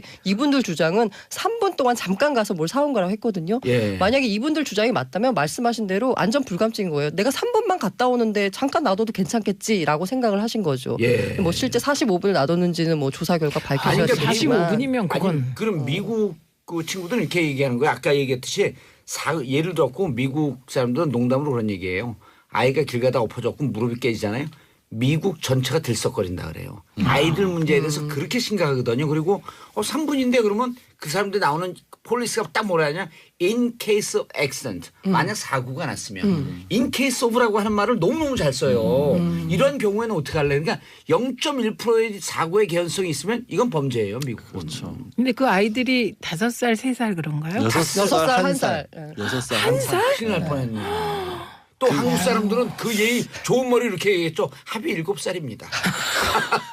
아니 그래서 한 살. 야 큰일 날 뻔했다. 사실 저도 체포돼서 어떻게 됐어요? 약간 좀 체포됐어요. 풀려났어요. 체포됐는데 벌금형 풀려났어요. 풀려났습니다. 귀국했고요. 사실 참. 고백할 게 있는데 예. 고백할 게 예. 사실 본인도 뭘 그런 일이 고백- 있었나 아이를 차 안에 방치했다가 지금 뭐 혼난 그 차에 방치하진 않았고요. 예. 애가 자고 있는 잠이 든 것을 확인을 하고 예. 잠깐 남편과 밖에 나갔다가 애가 애가 깬 거예요. 깼구나. 애가 깼어요. 그래서 이제 저희가 애 몇 살? 방에다가 애 몇 살? 애가 2살 때 CCTV를 설치를 해놨거든요. 근데 그 CCTV가 그 소리 딱 켜면은 소리를 감지할 수 있어요. 일정 센서가 수면 되면. 있어서. 그래서 핸드폰으로 알람이 와서 열어보니까 애가 일어나서 울면서 난리가 난 거예요. 아, 어떻게 그럴 네, 수가. 그래가지고 근데 우리도 저 정도면 집안으로 뛰어갔던 그런. 보기 전만 해도 어쨌든 센서 달린 카메라도 설치했는데 네. 가끔 뉴스에 애 그래도 안 버리고 밤에 되죠. 놀러 나갔다가 애 사망하는 사고들이 가끔 뉴스에 어제 올라오잖아요. 뉴스에 또 났잖아요. 그 화재 반성합니다. 나갖고 네. 그 6살인가 5살짜리인가요? 그 부모들이 엄마는 일하러 나가고 아빠는 잠시 외출했는데 사고 나갖고 아이 죽은 사고 어젠가 또 기사가 났어요. 네. 진짜 정말 안전 반성- 불감증 사이고 그 안전 불감증 사이를 만들기 위해서 세월호 가족들이 우리 사회를 안전한 사회를 만들기 위해서 화랑공 유원지에다가 안전공원 만들자고 얘기하는데 그 주위 사람들이 집값 떨어진다고 반대하고 있는 거예요. 집값이 오를 것 예? 같은데 잘 만들면. 공원인데 아니 예를 들어 그 9.11 테러 난 데다가 그라운드 제로 있잖아요. 네. 그건 그 자리에다 만들었어요. 네. 그리고 그걸 집값 떨어진다고 반대하는 사람들 하나도 없었거든요. 지금 몇 년 됐어요. 3년째 되는데 아직도 그걸 못하고 있고 안산시장, 제모시장 그분이 빨리 결정해 줘야 되는데 차일피일 미루고 내년 지방선거 있으니까 표 떨어질까 봐. 아니 근데 공원이 왜 집값하고 연결이 되나요? 추모공원이라는 인식이 근데 추모공원인데 안전공원으로 하면 네. 아니 안전공원하고 지하나 여기에 아이들 지금 이 납골당 한 서너 군데 다 이게 그 뿔뿔이 흩어져 있어요. 그거 한 곳에 모으자는데 그 우리 사회가 그거 합의를 못 해줘요?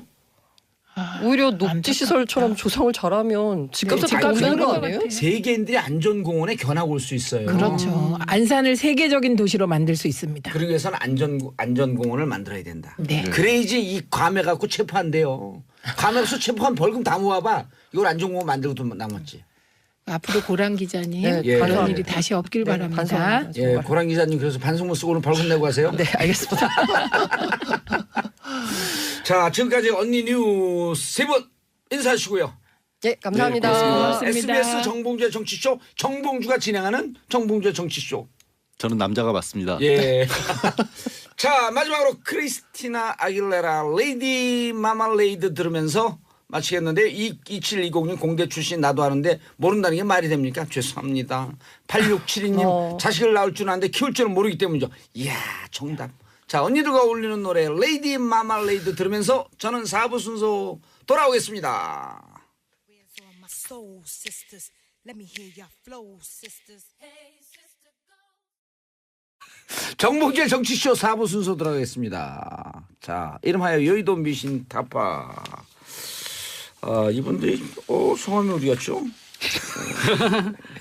어디 갔어 이게? 각자 소개하시겠어요 그냥? 네.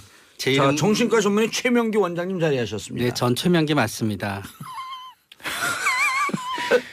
이분 뭔 개그예요 또. 우리가 쉴 때 얘기했던 그 주제로 얘기해 재밌는데. 그러게 말이에요. 자 이태광 경희대 문화비평가 교수. 네, 반갑습니다. 예 안쪽 팔이 다치고도 네, 사실 오면 안 된다고 투혼을 했습니다. 벌이고 있는. 예 올라오다가 무슨 네, 그 뭐, 피해자가 항의하러 온 줄 알고. 피해자가 항의하러 온 줄 알고 잡으시더라고요. 그래서. 아니 근데 지금 오래 드나들었잖아요. 네.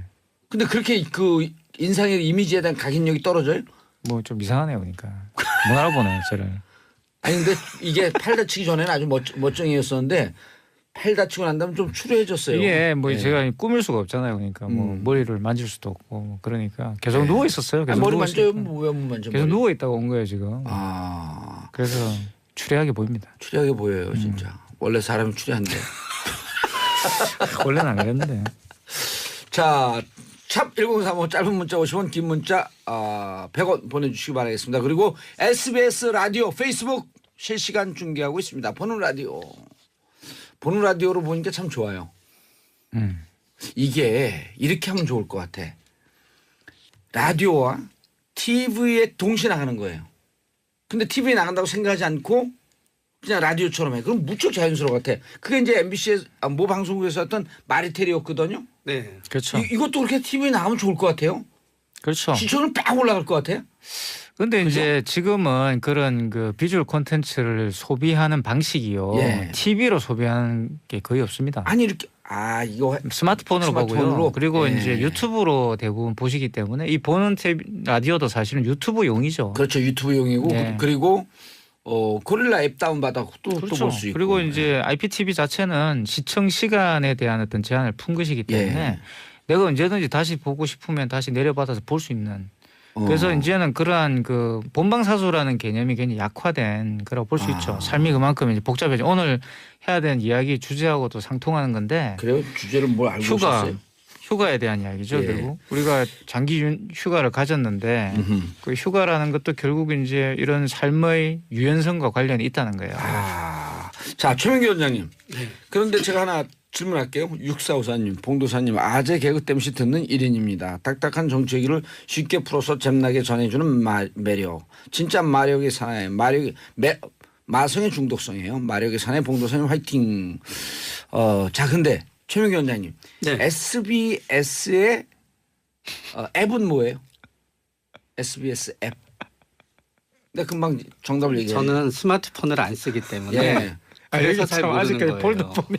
아니 그래도 여기 그 고정 패널이면 고릴라예요, 고릴라. 아 고릴라 이제 기억나요. 고릴라 앱을 다운 받으시면 보는 라디오로 보고 듣기도 하고. 왜 SBS 앱은 고릴라인지 모르죠. 공통점이 있어요. SBS와 고릴라. 공통점. 세 글자예요. 맞았어요. 그리고 또 하나 있어요. 쓰러지겠네. 둘 다 외래어예요. 맞았어요. 또 있어요. 또 예.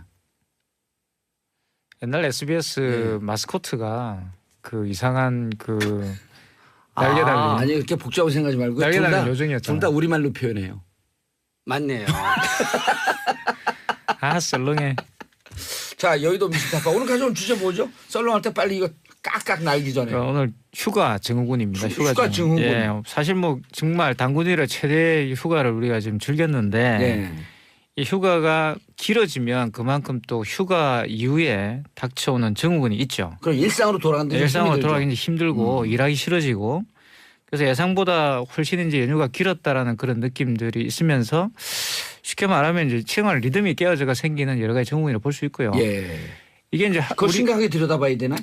왜냐하면 이게 이제 우리 같은 경우는 지금 아주 장기 연휴 같은 경우가 이번에 처음이잖아요, 그죠? 왜냐하면 그러니까 대한민국 사람들이 열심히 일하는 워커홀릭은 많지만 쉬는 경우가 별로 없잖아요. 노는 걸 잘 놀지 못해요. 네. 잘 쉬어야지 잘 일한다 그러거든요. 근데 사실 외국 같은 경우는 이런 장기 휴가가 매년 있습니다. 대부분 여름 휴가가 굉장히 길거든요. 그렇죠. 프랑스 같은 경우 5주나 돼요. 네덜란드는 뭐 7주 정도 되고 오호. 거의 한 달을 논다고 보시면 돼요. 그냥 한 달 이상을 노는 건데 영국도 사실 굉장히 깁니다. 영국도 다 기본적으로 유급휴가죠? 네, 대부분 유급 휴가예요. 그리고 여름에는 대부분 한 달 정도 휴가를 갖는 게 유럽 나라들의 특징인데 제가 영국에 이제 뭐 있었으니까 잘 아는 건데 한 여름이 끝날 때쯤 되면 9월 정도 되잖아요. 예. 그러면 TV에서 이제 이 휴가 증후군을 극복하는 방법에 대한 방송이 막 나와요. 그 심리 상담가까지 나와가지고 어떻게 극복하느냐. 어허. 이제 슬슬 이제 휴가가 끝났으니까 돌아올 준비를 하세요. 뭐 이런 이야기를 하기 시작해요. 그러니까 그게 이제 어떻게 보면 이제 국가가 나서가지고 그런 대책을 세우는 거죠. 경제적 타격이 이번에 이제 최 원장님 장기 휴가가 되면서 결국은 대기업이거나 좀 중견기업 이런 데는 쉬는데 네. 영세한 데들은 또 다 일을 하거든요. 네. 결국은 장기 휴가라고 할지라도 또 휴가를 즐기는 게 사회가 양극화된 거 아니냐. 즐기는 사람만 즐기고 200만이 넘게 해외 나갔다 그랬잖아요. 근데 해외 나가는 언감생심 꿈도 못 꾸는 사람들이 질비하거든요. 이걸 어떻게 극복을 해야 돼요? 그러니까 너무너무 그 일을 하는 분들에 대해서 이제 억울한 거예요. 억울해요. 왜냐하면은 남들 일할 때 일하면 덜 억울한데요. 예. 나는 일하고 누구는 편하게 놀고 있다고 하니까 이게 너무너무 억울한 건데 그렇다 그래서 근본적인 방법은 휴가를 갖다 이런 장기 휴가를 갖다 없애는 건데 예. 그거 자체는 또 말도 안 되는 방법이 되게 되는 거지요. 결국은 그런데 이 모든 것들 밑에는 뭐가 있냐 하면은 노동의 역설이 있어요. 왜냐하면은 열심히 일하고 육체적으로 힘든 노동을 하는 사람들은 휴가를 내기가 너무 어려워요. 예. 그런데 오히려 이 장기 휴가를 다 쓸 수 있어서 나름대로 본인이 원하는 일을 하고 편하게 할 수 있는 사람은 휴가가 더 길어져요. 그렇기 때문에 결국은 이 갭은 어떤 정책적인 면에서 조금은 줄일 필요가 있어요. 예. 힘들게 노동하고 자리가 없고 그런 데는 권리가 없기 때문에 본인이 주장을 못하게 되거든요. 예. 그렇기 때문에 그분들한테는 휴가의 권리를 좀 인정해주고 대신 어떻게 얘기하면은 도대체 이 세상에 휴가를 갖다 누릴 만큼 누리는 사람은 누구냐라고 할 수 있겠지만 소득도 어느 정도 되고 어느 정도 안정이 되어 있고 필요 이상은 아니겠지만 너무너무 본인이 다 쓰지 못할 정도의 휴가를 받고 있으신 분들은 조금은 어려운 분들을 위해서 그 권리를 갖다 양보할 수 있는 시스템이 필요한 것 같아요. 근데 총론은 쉽지만 강론에 들어서 어떻게 휴가를 양보하죠? 그 시스템 필요한데 어떻게 구체적으로 아니? 그런 건 이태강 교수님이 얘기를 잘해 주세요. 아니 왜 제일 어려운 공을 저한테 넘기고 난리야. 왜 패스해? 이게 뭐냐면요. 그 축구에서 이런 용어가 있어요. 계속 혼자 단독 드리블 하는 사람들 좋아하는 사람도 있거든요. 그런 사람들한테 뭐라 그러냐면 한 번간 패스가 20년이 돼도 안 되다가 네. 뺏길 때쯤 되면 패스해요. 사실 이거는 한국의 경제 구조와 관련이 있습니다. 그러니까 예. 이게 이제 한 취업 포털 사이트 조사에 따르면요. 예. 그러니까 이제 취업 포털 잡코리아에서 1,231명을 대상으로 해서 조사를 했는데 보면 지난 2일과 6일 이제 법정 공휴일인데 거기에서 모두 쉬는 직장인이 53%밖에 안 됐어요. 예. 근데 이 53% 중에서 대기업 직장인들이 73%가 됩니다. 53%를 100분으로 봤을 네. 때. 그래서 이제 그럼 실질적으로 그 53, 그 70이니까 한 35% 전체 비율 보면 그 정도밖에 안. 우리 사회 35%는 대기업. 그렇죠. 그 정도 되는데 뭐 대기업도 되고 대기업의 룰을 따른 외국 기업도 저는 된다고 보고요. 이제 그래서 법정 공휴일이 지정이 되더라도 35% 정도밖에는 솔직히 말하면 이제 다 쉴 수가 없다는 거예요. 그러니까 중소기업 같은 경우는 이제 거의 못 쉬는 거고 예. 심지어는 이 쉰다고 대답한 중소기업의 비율은 48%밖에 안 됩니다. 그리고 이제 뭐 둘 다 쉬는 심지어는 법정 공휴일에 일한다는 사람도 25%나 돼요. 이 조사에서. 법정 공휴일도 예, 빨간 날짜도. 빨간 날에도 일을 해야 된다. 왜냐하면 이제 특히 그 외국에 이렇게 그 수출하는 기업들 같은 경우는 쉴 수가 없어요, 사실. 예. 물량을 대야 되고 또 이렇게 그 기한을 맞춰야 되고 공기를 맞춰야 되기 때문에 그리고 제 동생 같은 경우는 사실 자영업을 하는데 예. 자영업을 하는 경우에도 이제 쉬면은 손해기 때문에 쉴 수가 매출이 없죠. 3분의 1이 네. 줄어드는 거고 굉장히 반이 줄어드는 줄어들 반토막이 네. 나더라고. 그래서 이제 이런 문제들은 사실 우리 최 원장님 말씀하셨던 것처럼 뭐 양보하는 문제도 있지만 휴가에 대한 인식을 좀 바꿔야 된다라는 거죠. 그리고 이제 뭐 이건 궁극적으로는 말하면 이제 국가에서 사회보장제도라든가 이런 거와 관련이 있는 건데 그게 잘안 결국은 돼 복지제도죠. 있잖아요. 예. 그래서 이런 부분들이 수입이 적더라도 내가 어떤 삶의 안정성이 깨어지지 않는 이제 그런 안정된 어떤 그런 삶에 대한 설계가 가능한 국가가 돼야 돼요. 맞아요. 그래야지 휴가가 되는 거지. 프랑스 같은 데가 일주일에 주 4일이라고 그러는 게 사회보장제도가 되어 있기 때문에 돈 좀 더 벌면서 주 5일 내지 6일 일할래 아니면 원래. 조금 그렇죠. 덜 벌면서 3일 내지 4일 할래 그러면 저는 가정이 소중하니까 3일 내지 4일 일하겠습니다. 왜? 일 안 해도 노후에 사회가 복지제도가 잘 돼서 보장이 되니까. 네. 그리고 그 재밌는 게요. 조세제도가 그렇게 돼 있어요.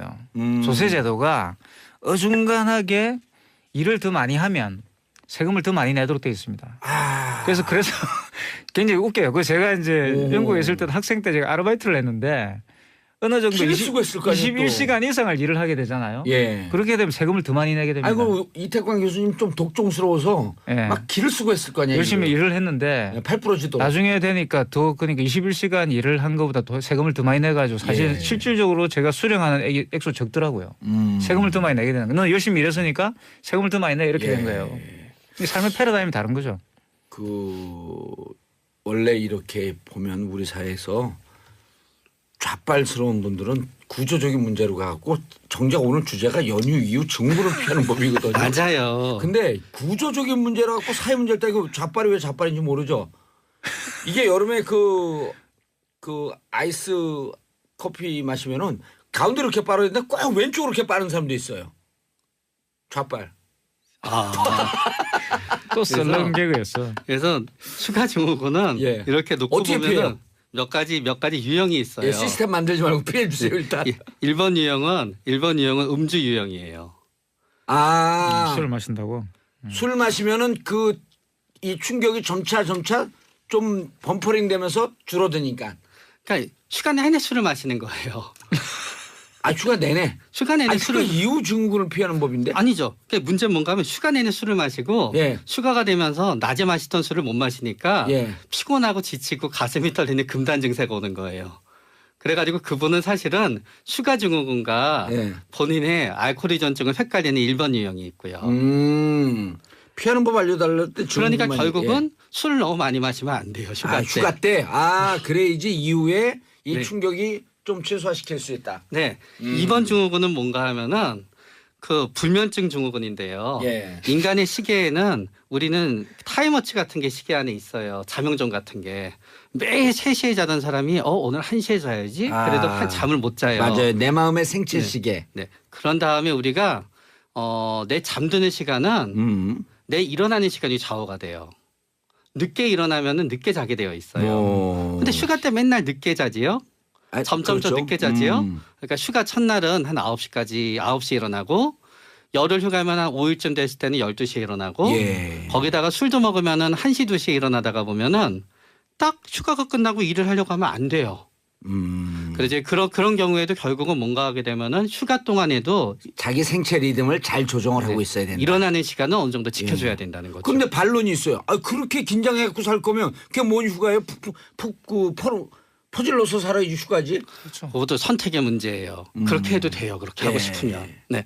그 다음은 뭔가 하면은 휴가 기간 동안에 의외로 휴가 기간 동안에 모든 걸 밀어놓게 되잖아요. 예. 골치 아픈 일, 힘든 일, 뭔가 사람 신경 써야 되는 일은 다 우리가 휴가 끝나고 생각하자. 휴가 끝나고 생각하자. 휴가 끝나고 생각하자 하다가 이렇게 밀어놓으면 일은 많아진다. 휴가가 끝나고 단지 나의 일상적인 일이 많아지면 좋은데 모든 골치 아픈 일. 그래도 휴가 끝나면 이혼도 늘어나요. 명절이나 휴가가 길게 지나가고 나면은. 솔직히 외국도 오래 휴가 갔다 오고 나서 이혼도 하고 그래요. 영화 같은 거 봐도 그렇잖아요. 예. 그렇기 때문에 너무너무 미루지 말고 휴가 전에 골치 아픈 거를 해결하는 게 방법이고요. 마지막은 어떤 경우가 있냐 하면은 휴가 동안에 가족들이랑 너무 치열하게 싸운 나머지 지쳐서 직장에 일도 하기 싫어지는 경우가 있어요. 가족들하고 왜 싸우죠? 왜냐하면은 평소에도 갈등은 있는데 평소엔 서로 맞벌이 하게 되면은 밤에만 들어오고 예. 지쳐서 얘기도 못하니까 싸움도 안 해요. 근데 휴가 동안엔 시간이 많아요. 대화를 많이 하게 돼요. 끝장 토론을 가는구나. 네, 끝장 토론으로 가죠. 밤새도. 그러다가 보니까 휴가가 끝날 때쯤 되면은 술까지 죽고 싶고 마시고. 지쳐요. 그러니까 일할 마음이 안 나요. 예. 그러니까 휴가 기간 동안에도 평소에 싸움이 다투었던 부부들은 너무 오래 붙어 있으면 안 돼요. 예. 자, 제가- 무슨 증후군 이렇게 자꾸만 주문을 해요? 무슨 증후군이 있다? 휴가 이후에? 그렇죠. 뭐 여러 가지 휴가 증후 이제 긴 휴가 증후군이라고 부를 수가 있을 것 같은데 예. 사실은 이제 우리가 너무 휴가를 안 가지기 때문에 맞아요. 이번에 문제가 생긴 것 같아요. 놀줄 모르는 거예요. 놀 줄은 그러니까 생산적으로 휴가를 보낸다는 것에 대해서 솔직히 말하면 잘 이제 의미를 모르는 거죠. 그래서 어떤 그 전문가들은 일단 이런 긴 휴가가 있으면 무조건 떠나라. 떠나라고 하는 겁니다. 그게 예. 뭐 해외여행을 못 가더라도 최소한 집을 떠나가지고 그러니까 그 최 원장님 말씀하신 그런 문제도 집을 떠나서 예. 가족들이 합심해서 물론 뭐 그게 뭐 재난이 될 수도 있겠지만 합심해서 묻는 문제를 해결하고 그러다 보면 이제 좀 다른 어떤 환경에서 새로운 모습들을 발견할 수 있잖아요. 이제 그런 식으로 하라는 것이죠. 이제 그래서 휴가를 생산적으로 쓰는 방법이 휴가 증후군을 줄일 수 최소한. 있는 맞아요. 방법이라는 근데 거죠. 이 교수님, 저는 이제 이른바 휴가 때 가장 심하게 앓는 게 뭐냐? 펜더곰 증후군이거든요. 펜더곰 예. 그냥 누워 있는 거? 아니요, 펜더곰은 나무에 매달려 있는데 나뭇잎을 계속 먹는데 그 나뭇잎에 알코올 성분이 있잖아요. 그러니까 늘 술이 취해 있는 거거든. 네. 알코올에. 휴가만 가면 전 아침서부터 아침, 점심, 저녁 계속 술을 마셔갖고 이게 깨어있는 건지 취해 있는 건지 모를 정도로 3, 4일 동안 계속 멍한 상태에서 있거든요. 펜도금처럼. 평소에도 마시잖아요, 근데. 평소엔 술을 잘 안 먹죠. 먹을 시간이 없으니까. 아 그래서 이제 그 몰아서 마시는 거예요? 예, 몰아서 많이 먹지 않고 깰 때 되면 또 마시고 깰 때 되면 또 마시고 계속 마시거든요. 근데 저는 술을 먹는 거는 예. 이게 뭐 휴가 기간 동안에 큰 문제, 완전히 뭐 만취하지 않는 한은 저는 예. 상관이 없다고 보는데 문제는 휴가 기간 동안 본인이 어떤 원했던 그런 일을 하지 않고 말 그대로 쉬어버리는 거 있잖아요. 예. 그러면 리듬이 깨질 수가 있다는 거죠. 평상시에 예를 들어 이번 휴가가 오면 어디 무슨 피서지 갖고 왕창 쉬겠다든지 책을 한 두세 권을 읽겠다든지 그러면서 휴가 전에 미리 계획을 좀 철저하게 세워놓고 그냥 퍼질러서 그렇죠. 있지 말고. 저는 취미 생활을 주로 해요. 아. 휴가 이런 긴 휴가가 오면은 아니 평상시에 취미생활 하잖아요. 방송 나와서 누구 시끄러운데 취미생활 아니에요. 그거는 이제 취미는 아니고 그 직업이에요.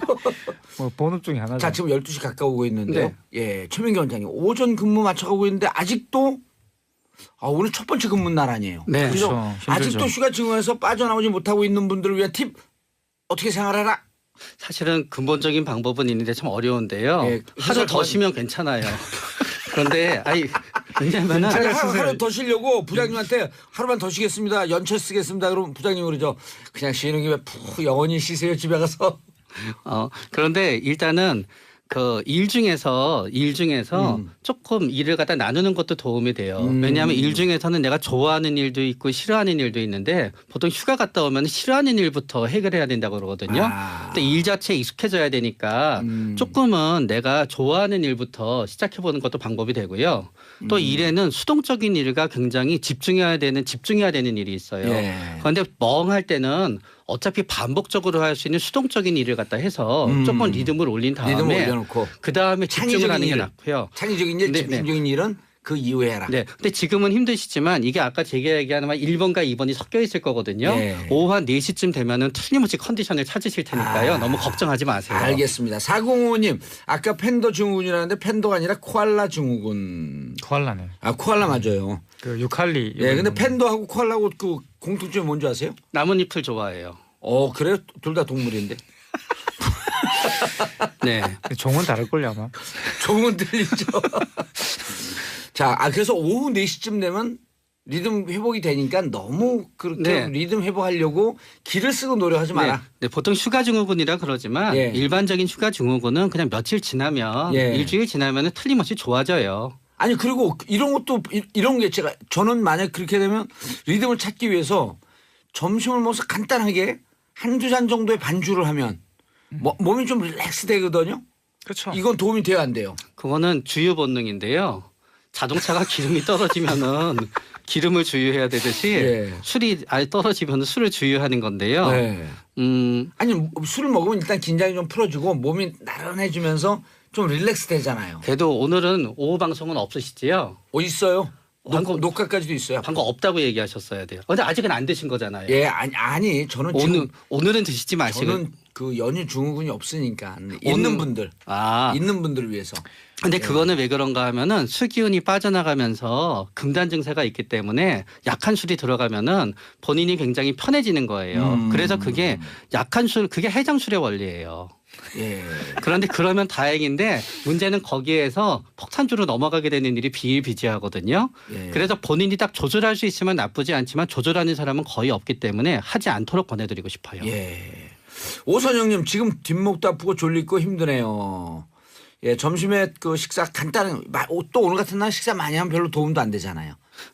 그러고 나서 조금 낮잠을 주무시는 게 좋아요. 간단하게 하고 낮잠 주고 낮잠 주무시기 전에 커피 조금만 마시면요. 커피 성분 때문에 숙면도 확 높아집니다.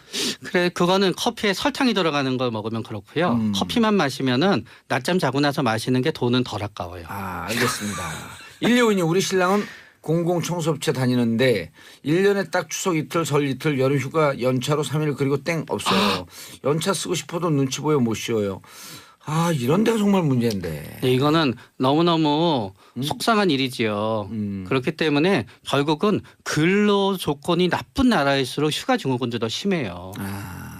그럼요. 휴가를 안 써봤어요. 한미라님, 저는 출근해야 된다는 생각에 어제 잠을 못 잤어요. 이거는 휴가 중군이 아니라 한미라님이 너무 예민한 거예요. 그럴 수도 있고 아마 직장에서 굉장히 괴롭히는 사람이 있을 거예요. 그래요? 아니 그럼 한미라를 괴롭히는 사람 사실 두 미라예요? 아니 네. 직장에서 자기 실현이 잘 되면은요. 예. 솔직히 휴가 가서도 상당히 직장과 관련된 일을 많이 하고 싶지 않겠어요? 아, 직장이 그리워져요. 직장이 그리워지죠. 전 그러니까. SBS 정봉주의 정치쇼가 17일서부터 청취율 조사한다니까 막 그리워져요. 청취율 또 올릴 생각에. 그래서 근무 환경 개선, 최병규 원장님. 근무 환경 개선도 정신이 중요합니다. 이상한 사람이. 아니요. 저도 옛날에 저희 아버지가 하시던 말씀이 생각나서 그래요. 당황해서? 아버지가 저한테 당황해서 아바지라고. 아니요. 저희 아버지가 저한테 야 명기야 너 시험 치면 좋지 않니? 그러셔서 왜요? 그러니까 너 시험 잘 보면 되잖아. 예. 자, 인사하시고요. 예. 감사합니다. 자, 여의도 미스타파 마치고 저는 내일 10시 5분에 다시 돌아오겠습니다. 땡큐 피스코리아.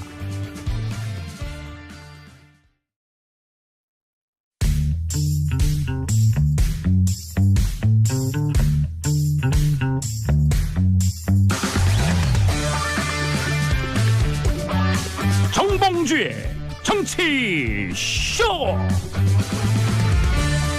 안녕하세요. 내일을 말하는 사나이 마성의 중독성 대체 불가 정봉주의 정치쇼 정봉주입니다. 합법적으로 일을 하지 않아도 됐던 지난여를 이제는 끝입니다. 꿀같은 휴가를 보내고 왔는데 왜 나는 더 피곤할까 더 일하기 싫을까 다들 마찬가지라고 하는데요. 황금 연휴가 남긴 피로 정봉주의 정치쇼가 한방에 샥 훅 날려드리겠습니다. 자, 실시간 검색어부터 알아보겠습니다. 노벨 경제학상 넛지 저자 리처드 셀러 미국 시카고대 교수. 시카고 학파인가요 그러면은? 자, 노벨 경제학상 그다음에 철원 총기 도비탄 아닌 유탄으로 밝혀졌다고요? 자, 박근혜 전 대통령 구속 연장 여부 오늘 결정납니다. 자, 국정감사 10월 12일서부터 3주간 시작하고요. 이 중에서 제가 뽑은 실시간 검색어 박근혜 전 대통령 구속 여부 오늘 혹은 내일 결정 두근반 세근반. 노래 듣고 넘어가겠습니다. 동쪽에 가서 놀까 쉴까 쉬나 이스턴 하하 모닝 트레인 듣고 넘어가겠습니다.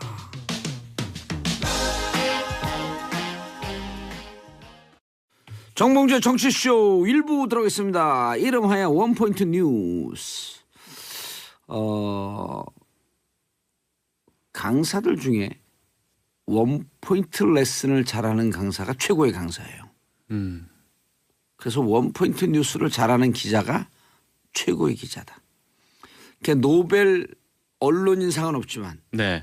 정봉주의 정치쇼 원포인트 기자상은 있다. 어허.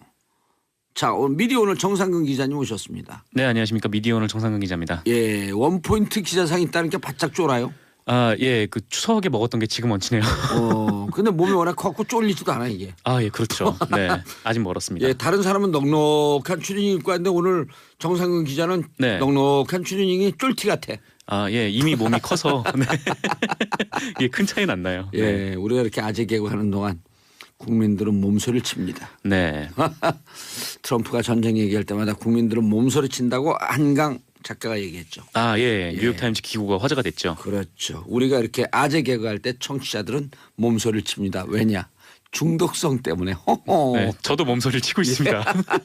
자, 샵 1035 짧은 문자 50원, 긴 문자 100원 문자 보내주시기 바라겠습니다. 우리의 영원한 주인 청취자분들이 없으면 이 방송은 존재할 수 없습니다. 그래서 다음 주부터 라디오 청취율 조사 했는데 정봉주의 정치쇼가 아직 준비가 되지 않았다 해서 일주일 연기됐습니다. 네, 그렇군요. 17일부터인가요? 예, 17일부터 아니죠. 이제 일주일 연기됐으니까 24일부터더라는 거죠. 24일부터. 예, 네. 우리가 아직 준비가 좀 덜 돼 있으니 지금은 때가 아니다. 기다려달라. 어서 많이 듣던 얘기죠. 그러네요. 예, 네. 그분 곧 갑니다. 그분 소식을 제일 먼저 준비하긴 했는데요. 오, 그래요? 네. 근데 우리도 참 아주 예의 바른 사람들이야. 네네. 그분. 17일부터 청취율 조사요? 바뀌었어요 또? 원래 10일부터 추석 지나고 바로였는데 바로였어. 그게, 일주일 연기가 돼서 17일이라고 알고 있었거든요. 네. 자, 우리 방송국이 무슨 방송국? SBS죠. SBS 프로그램 이름? 네. 러브 FM의 정봉주의 정치쇼. 러브 네. FM까지는 안 해도 돼요. 아 중요한 거 아닌가요? 야, 중요하지 절대 중요하지 않아요. 네. 정봉주의 정치쇼 진행자? 정봉주 예, 전 근데 의원입니다. 처음에 이것을 이렇게 질문 안 해요. 딱 떨어져 나가게 질문해요. 어제 30분 동안 30분 이상 라디오 프로그램 들은 거 있나요? 그럼 사람들이 바빠 죽겠는데 뭐야? 무슨 라디오야? 그럼 뚝 끊어. 아예 주관식이죠. 그냥. 예. 네. 딱 어제 하면은 30분 고르는 이상이 것도 아니고. 바로 이제 이게 리드글이에요. 음. 그러면 정봉주의 정치쇼 SBS 이걸 다 얘기해야지. 시청률이 한 10%나 청취율이 한 10% 나옵니다. 네. 김인선님 오늘도 정상근무 정상근. 하하. 네. 밑에 쓰신 게 더 마음에 와닿네요. 아재 개그 전염의 투병중. 네, 여기만 오면 몸이 아픕니다. 정상근이네요. 네, 정상근입니다. 정상근. 항상 상근하는 거 아니에요? 아, 그 얘기 정말 많이 들었죠. 예. 네.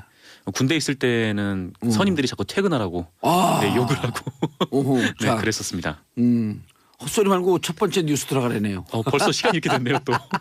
첫 번째 뉴스. 네, 그 이명박 전 대통령 관련돼서 예. 어제 뉴스가 나왔거든요. 그 BBK 사건이라고 아마 정봉주 진행하시는 정봉주 전 의원께서 잘 아실 텐데 그 당시에 BBK 사건이 벌어졌을 때 다스라는 자동차 회사에서 190억 원을 BBK에 투자를 하지 않았습니까? 그렇죠. 근데 이 다스의 실소유주가 이명박 전 대통령이다. 이런 의혹이 불거졌는데 당시에는 이명박 전 대통령께서 이거를 부인을 하셨죠. 예, 도곡동 땅을 판 돈이 네. 190억이 다스에 들어가서 다스에 들어갔던 돈이 또다시 BBK에 투자가 되는. 네. 그래서 다스가 실소유주가 이명박 전 대통령이라고 한다면 네. 그러면 BBK도 이명박 전 대통령의 것일 가능성이 대단히 높다. 그렇습니다. 그 이게 핵심 아니에요. BBK가 그렇죠. 예. BBK가 금융사기를 저질렀기 때문에 그렇죠. 금융사기의 주범은 그러면은 이명박 전 대통령이 아니 가능성이 높은 거죠. 금융사기의 주범은 이명박 전 대통령이 되는 거죠. 만약에 주범이에요, 다스가 주범이에요? 주범이요? 주범이에요, 주범이에요? 네, 위험한 얘기는 하지 않도록 하겠습니다. 네. 안 낚이네. 네. 다시 또 이 얘기를 좀 돌아가면 이 BBK 사건 관련해서 이 다스가 임봉주의 정치쇼 들은 것 같은데. 아, 예. 진행자는요? 아, 정봉주 정치쇼니까 당연히 정봉주죠. 아, 예. 그럼 방송국은 어디인가요? 아, 그걸 당근 SBS지. 근데 머리가 있는 거예요, 없는 거예요? 목소리는 멀쩡한데 생각을 안 하는 것 같아. 그거 제가 고정 출연자예요, 그 프로그램. 어쩐지 목소리가 익숙하더라니. 양지열 변호사님 맞죠? 제가 완전 사생팬이거든요. 아, 그러셨어요. 예. 근데 뭐 부탁 한 가지만 해도 돼요? 뭐든지 예, 해보세요. 예. 진행하는 봉도사님 있잖아요. 아재 개그 좀 그만하라고 해주세요. 가끔 화날라 그래요. 저는 매일 화내면서도 꾹꾹 참고 있습니다. 들으세요, 그냥. 아, 네. 진짜 하나만 더 물어봐도 돼요? 예, 예. 양 변호사님 성 정체성은 어떻게? 뭐야? 아니, 이 사람이 지금 거기 어디예요 지금? 당연히 남자지. 어디?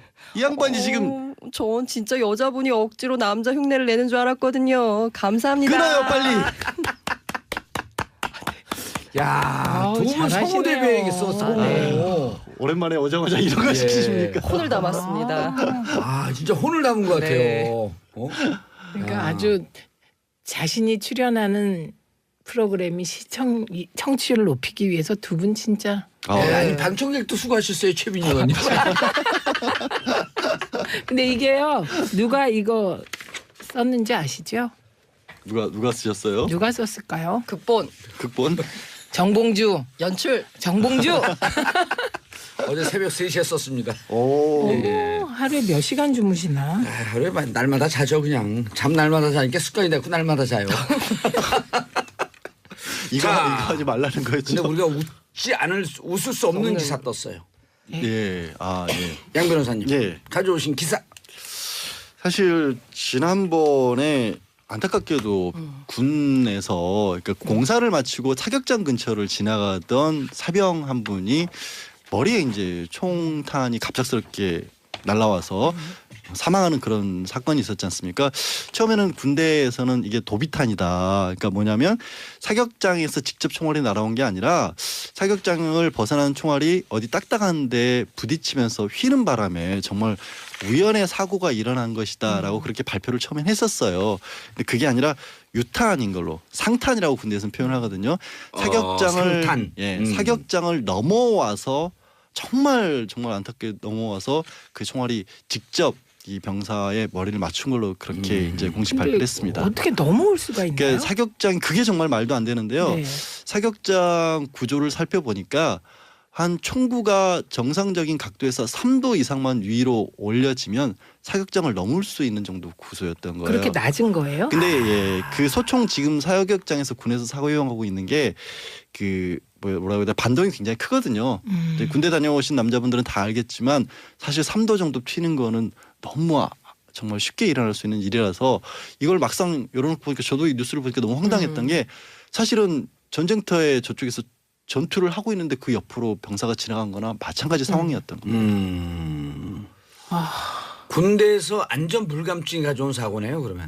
정확히 그렇다고 말씀드릴 수 있을 그런 상황이 돼버린 거죠. 왜냐하면 그때 이미 뉴스 꽤 지난 일이라서 잊혀지신 분들 있을 텐데 그 사격장 주변에서 공사를 마치고 공사를 했으니까 그냥 작업복만 입고 당연히 철모라든가 방탄 장치를 안 한 상태로 그다음에 경계병도 거기를 지나가지 말라고 막았어야 되는데 막지도 않았고 그냥 산간 도로로 지나갔고요. 이제 왜 도비탄이 아닌 걸로 공식적으로 발표를 할 수밖에 없었냐면 도비탄이라고 하는 것은 맞았으면 다른 데 이렇게 휘면서 탄환이 부서지거나 흔적 같은 거 남아 있어야 되는데 그냥 고스란히 부검 결과 아니었다는 거죠. 고스란히 머리에 그대로 그냥 그럴 수밖에 없는 사망할 수밖에 없는 상황이었던 거죠. 그래서 또 이제 누구는 혹시 이게 조준 사격을 해서 그렇게 된 게 아니냐라는 말씀도 하셨지만 당시가 그 현장이 워낙 숲이 나무가 우거진 곳이어서 육안으로 볼 수 있는 상황은 아니랍니다. 그러니까 글자 그대로 사격장에서 날아온. 그 조준 사격이라면 그건 뭐 그거는 예. 근데 이제 그 가족분들이 그 얘기 어제 기사도 좀 떴는데 그 얘기 듣고 너무 가슴이 아팠는데 누가 쐈는지 관심 없다. 이런 사고가 다시 발생하지 않기를 바란다라고. 그러니까 이게 원래는 사실은 그런 거죠. 이제 실내화를 만들거나, 그러니까 실내에서 그 실내라는 게 완전히 다 실내는 아니더라도 총탄이 맞는 부분 있지 않습니까? 거기는 완전히 돔을 싸가지고 밖으로 안 튀도록 하거나 아니면 주위에 방어벽이라도 확실하게 높였어야 되는데 방어벽이 한 10여 미터 정도밖에 13m, 14m 정도였던 거거든요. 근데 그 각도가 아시겠지만 가까운 게 아니라 굉장히 떨어져 있는 2, 300m 밖에서 총을 쏘기 때문에 총이 몇 번만 튀면 넘어가 버렸던 거예요. 정말 황당한 일이었던 게 실제 그 주변을 군에서 이제 이번에 수사를 하면서 보니까 이전에도 유탄들이 많이 날아와서 나무 같은 데 맞았던 흔적들이 있었다는 거예요. 아니 그런 일이 있었는데도 안 막았던 거죠. 고치지 않고 높이지도 그러니까 않고. 군 안전 불감증이에요. 이게 그 정말 2014년 4월 16일 세월호 참사 나고 그 세월호 가족들이 그랬잖아요. 그때 서해 페리오 대구 지하철 참사 이럴 때 안전 불감증에서 좀 탈피하려고 사회가 노력했었으면 이런 참사가 안 일어났는데 이게 계속 그냥 하고 나면 그때만 반짝하다가 그다음 또 그냥 흐지부지 되고. 그러니까 당장에 정말 상식적으로 생각해보면 이런 일이 있으면 제가 말씀드린 원인이 다른 사격장에는 없는지 그리고 해당 사격장은 그러면 어떻게 할 것인지 전수조사 하면 그다음부터 없어야 될 거 아니에요. 그렇죠. 근데 왜 비슷한 일이 계속 반복이 되는지 반복이 될 수밖에 없는 게 군대 전체의 그 예산 역량 이런 것을 그냥 사이버 댓글 이명박 전 대통령 실소유죄라는 의혹이 있었는데 하지만 2007년 검찰하고 2008년 특검이 이뤄졌을 때는 증거가 발견되지 않았다. 이렇게 해서 무혐의 처분을 내렸었어요. 검찰은 이랬어요. 그 이상은 김재경 공동 소유인데 검찰은 이상은 것은 아니고 제3자 소유다. 제3자. 이상한 발표를 했어요 검찰이. 맞아요. 근데 그 제3자가 이명박 전 대통령이라는 증거는 없다. 그렇죠. 제3자 소유이다. 네. 근데 그 제3자 누군지 모르겠다. 누군지 모르겠다. 검찰이 그렇게 의혹을 더 증폭시켰단 말이에요. 네. 근데 이 실질적으로 아까 말씀하셨듯이 이 다스의 소유주는 실질적으로는 그 이상은 이명박 전 대통령의 큰형이죠. 이상은과 처남이었던 김재경 씨. 이 두 사람이 그 명목상에 이제 보이는 회사의 주인이었는데 근데 어제 JTBC 보도로 드러난 새로운 사실은 그 다스의 최대 주주가 이 이상은 씨임에도 불구하고 그 이명박 전 대통령의 아들인 이시영 씨가 다스 해외 법인 여러 곳의 대표로 선임이 됐다라는 소식이에요. 중국에. 중국에 총 9개의 다스 공장이 있는데 그때 당시에는 되게 미약한 기업이었는데 지금은 매출이 한 2조 정도 나오는 굉장히 큰 중견기업으로 성장을 했다고. BBK 문제 있을 때 매출이 연 매출이 200억도 안 됐던데요. 네, 자본금이 아마 120억인가 아마 그랬을 거예요. 그래가지고 190억이 단기 순이익으로 4년치인가 5년치 단기 순이익을 한꺼번에 BBK 투자해서 이게 말이 되는 얘기냐. 네네. 그런 얘기가 막 돌았거든요. 당시에 그걸 그랬었죠. 주장했던 사람이 누구였더라? 지금 이 스튜디오 안에 있는데요. 네, 감옥에 어디 갔지? 갔다 오신 분. 네, 어디 숨어 있나? 이런 데 잘 숨는 게 쥐인데 원래. 네, 그렇군요. 위험한 얘기는 또 넘어가도록 하겠습니다. 어쨌거나 이시영 씨가 우리 저 PD 얼굴 굳어지는 거 봐라. 네, 제 얼굴도 굳어지고 있어요. 세상을 좀 정체성 있게 사세요. 다시 또 말씀을 드리면 예. 이시영 씨가 이 북경다스 등 4곳의 법인 대표를 맡고 있는데 근데 어떻게 보면은 뭐 이상은 씨의 조카니까 네, 그러니까 준 거 아니냐 뭐 그렇게 얘기를 할 수도 있는데 이 얘기의 핵심은 이시영 씨는 이렇게 그 돈을 잘 버는 알짜배기 중국 업체 4곳의 대표가 됐는데 정작 이상은 씨의 아들인 이동영 씨는 이동형. 네, 이동형 씨는 이거 그 무슨 팟캐스트 하는 그분 아니에요? 이 작가 예, 그분은 아니고요. 예. 네, 이동영 씨는 지난해 말에 그 총괄 부사장에서 부사장으로 강등이 됐다는 거예요. 오호. 그러니까 본인 아들은 강등시키고 조카를 핵심으로 올렸다는 거죠. 이것뿐만 아니라 이명박 전 대통령의 측근으로 불리는 인사들이 다스의 요직을 차지하게 되고 김백준 씨도 있나요? 누구요? 김백준 씨 영원한 집사. 그분은 제가 잘 모르겠어요. 원래 재산 관리 책임이 총책이거든요. 네네. 어쨌건 그렇고 반면에 이상은 씨 측근들은 다스를 떠났다. 네, 이런 보도입니다. 야, 그러니까 이상은 씨가 실질적으로 주인님이 그 전체 대주주임에도 불구하고 아주 깔끔한 투명 경영을 하는 거네요. 자기 아들은 다 쳐내고 네. 예? 관계 없는 사람들 다 요직에 앉혀.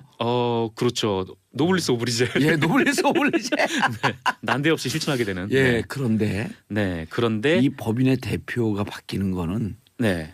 법인 등기부등본을 띄워보지 않으면 알 수 없는데 JTBC는 어떻게 취재를 했을까요?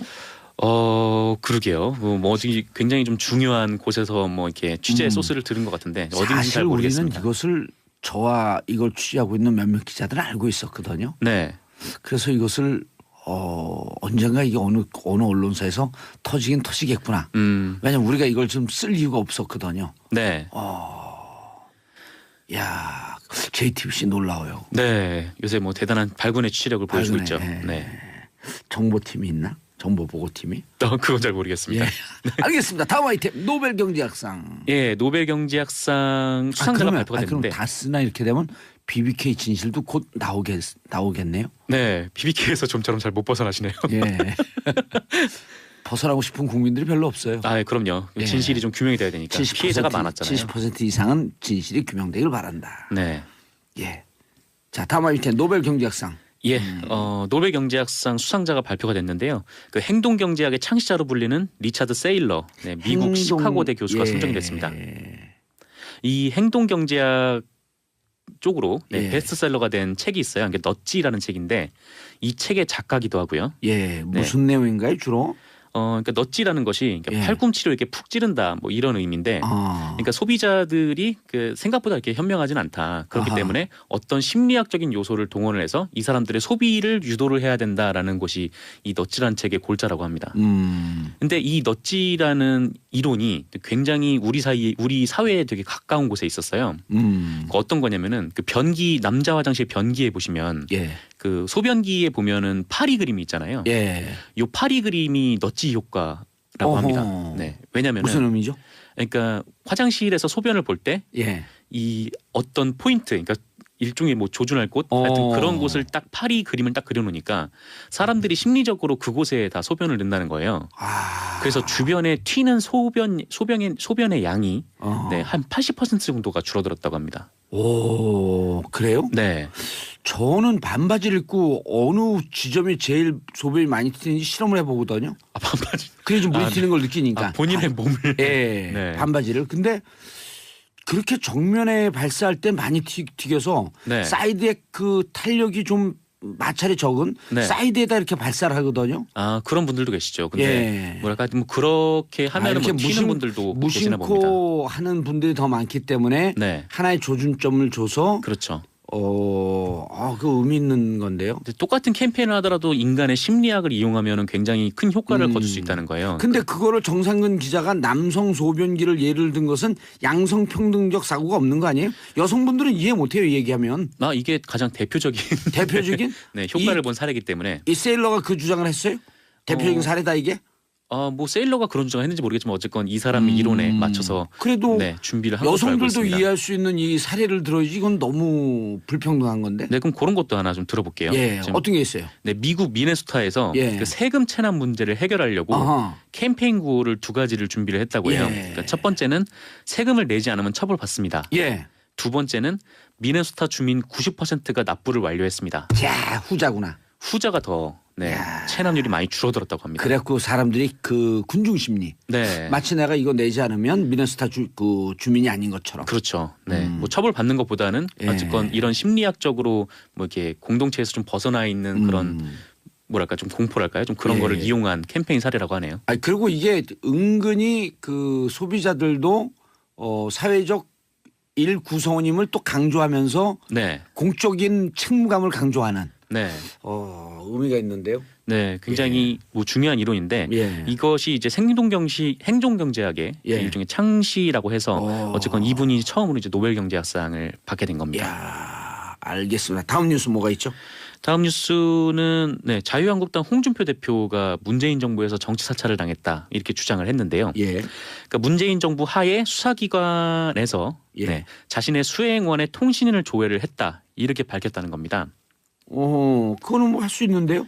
네, 근데 그러니까 불법적으로 했을 때 그게 문제인 건데. 그렇죠. 불법으로 했을 때가 문제인데 일단 첫 번째는 이게 불법 감청이 아니라 그 단순한 통신자료 조회였다라는 게 그 더불어민주당 측에서 반발하는 첫 번째 이유였고. 통신자료 조회한 게 무슨 보좌관이나 해당 그 비서관이 무슨 문제가 있었나요? 그러니까 홍준표 대표는 그 자신이 핸드폰을 잘 사용하지 않으니까 자신의 수행비서를 통해서 이렇게 많이를 했고 그 수행비서의 핸드폰을 군이나 검찰, 경찰 뭐 이런 사정기관에서 여러 군데에서 통신 기록을 조회를 했다 이렇게 주장을 하면서 정치 사찰이라고 주장을 한 거예요. 그게 그 통신사 드라마 얼마 전에 기자들이 그거 한 2년 전인가 1년 전에 그거 해봤잖아요. 자기 이름 때리 그 기록 해놓고 내 통신 기록이 조회가 됐는지 안 됐는지 어디서 요청을 했는지 그런 거 일환으로 확인해 본 거 아닌가요? 홍준표 대표가 어떻게 확인했는지는 아직은 알 수 없는데. 이거 통신사 들어가면 확인이 되잖아요. 네, 통신사 들어가면 확인이 되긴 합니다. 근데 좀 시간이 좀 오래 걸리긴 하고요. 근데 문제는 이 통신 자료 조회가 한 6건 정도 있었다 이렇게 주장을 했는데 이 중에 4건이 박근혜 정부 때 이루어진 거라는 거예요. 그러니까 당시 박근혜 대통령은 직무가 정지된 상태였지만 당시에 이제 황교안 국무총리 권한대행 직무대행으로 이루어지지 않았습니까? 그때 4건이 이렇게 조회가 됐었고, 그러니까 한마디로 얘기하면 이것이 정치 사찰이라고 주장을 하면은 전임 박근혜 정부도 정치 사찰을 했다라는 그런 논리로 귀결될 수밖에 없는 거죠. 그때 당시 홍준표 대표가 대선 출마 여부가 그 쟁점이 되고 있을 때. 네네. 그러면은 박근혜 대통령을 고발해야 되나요, 홍준표 대표는? 그러게요. 만약에 이것이 뭐 문재인 너찌로는 정부의 좀 적용했고 파리에다가 좀 조준을 제대로 맞췄으면 좋겠는데. 제가 경제학을 사실 잘 몰라서.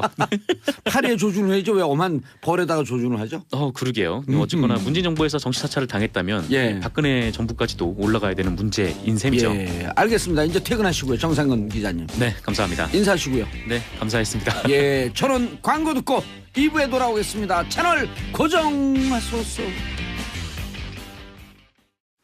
정봉재 정치쇼 2부 순서 들어가겠습니다. 언니 뉴스.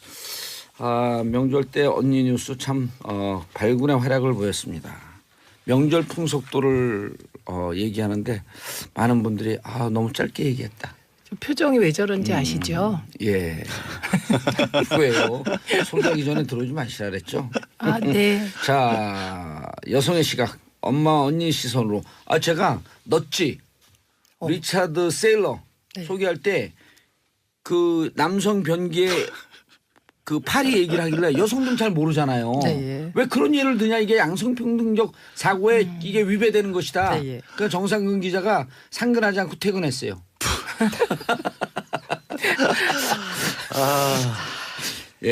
자, 최민희 전 의원님. 안녕하세요. 예, 양지열 변호사님. 네, 안녕하세요. 예, 고란사에. 네, 안녕하세요. 노래 좀 했어요. 그 추석 때 고란사에 중앙의 일부. 네, 그 노래는 오직 여기서만 들을 수 있는 독점. 예, 이제 어느 날 전화하면 누군가 그럴 거예요. 고란사에. 자, 다음 주부터 청취율 조사인데 그 앞서서 정치쇼도 드디어 페이스북 라이브 시작했습니다. 지금 당장 페이스북 SBS 라디오 계정에 들어오시면 보는 라디오 생중계로 보실 수 있습니다. 오늘 처음 시작한 서비스 좋아요도 많이 눌러주시고요. 댓글도 많이 달아주시고 특히 좋아요 많이 눌러주세요. 정봉재 정치쇼 보는 라디오 SBS 라디오 페이스북 시작했습니다. 다음 주부터 라디오 청취율 조사 시작합니다. 17일부터. 그래서 오늘 예행 연습. 자, 고란 기자가 청취율 조사 기간. 그다음 전화 받는 분 양지열 변호사. 예. 자, 큐 한번 들어가면 안 돼요? 예, 큐 하면 자, 레디 큐 하지 않고 액션 하는 거예요. 네. 액션. 네, 안녕하세요. 라디오 청취율 조사하는 기관인데요. 잠시 시간 좀 내주시겠어요? 좀 바쁜데요. 뭔데 그래요? 어제 30분 이상 들으신 라디오 있었나요? 뭐요? 요즘 누가 라디오를 잠깐 듣긴 했다. 아, 예. 무슨 프로그램인가요?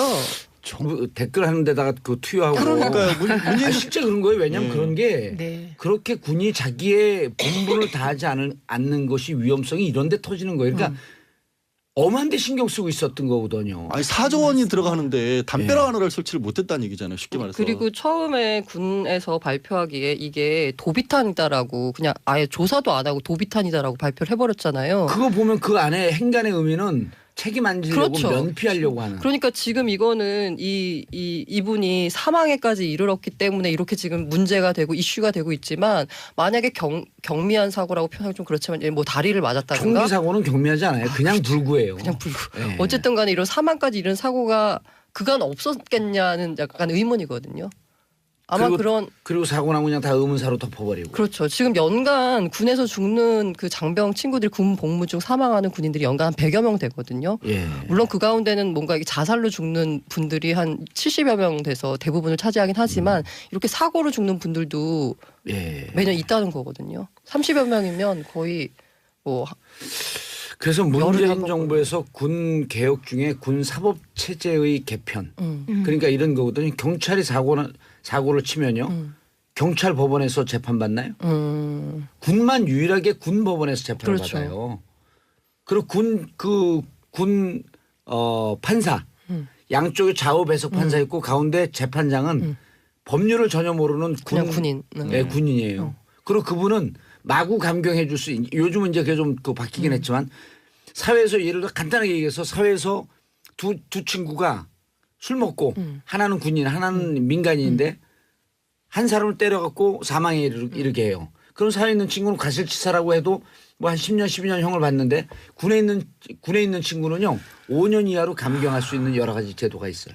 그러니까 그 이유가 우리는 어쨌든 공식적으로 휴전 상태잖아요. 전쟁 상태잖아요. 전쟁이라는 것을 가정한 상태에서 법원을 만들었던 건데 그게 계속 이어지는 거예요. 전쟁 중이니까 군에서 군 사병이 사고를 치더라도 당장 전력의 손실 이런 것들도 있고 군법원은 항상 이동하는 것이 전쟁 중이라면 이동하기 때문에 군대 내에 법원을 설치해둘 수밖에 없다는 건데 지금 우리가 그런 일이 60년째 이제 안 그러잖아요. 그러면 명목상 전시 상황이고 실질적으로는 완전히 그 종전이 된 거죠. 근데 저는 우리가 적폐 하잖아요. 예. 그리고 적폐는 고쳐야 하는데 요즘 들어 느끼는 게 큰 적폐 말고 이렇게 반복되면서 안 고쳐지는 것들이 되게 많은 것 같아요. 군사법 체계의 개편은 무척 큰 적폐예요.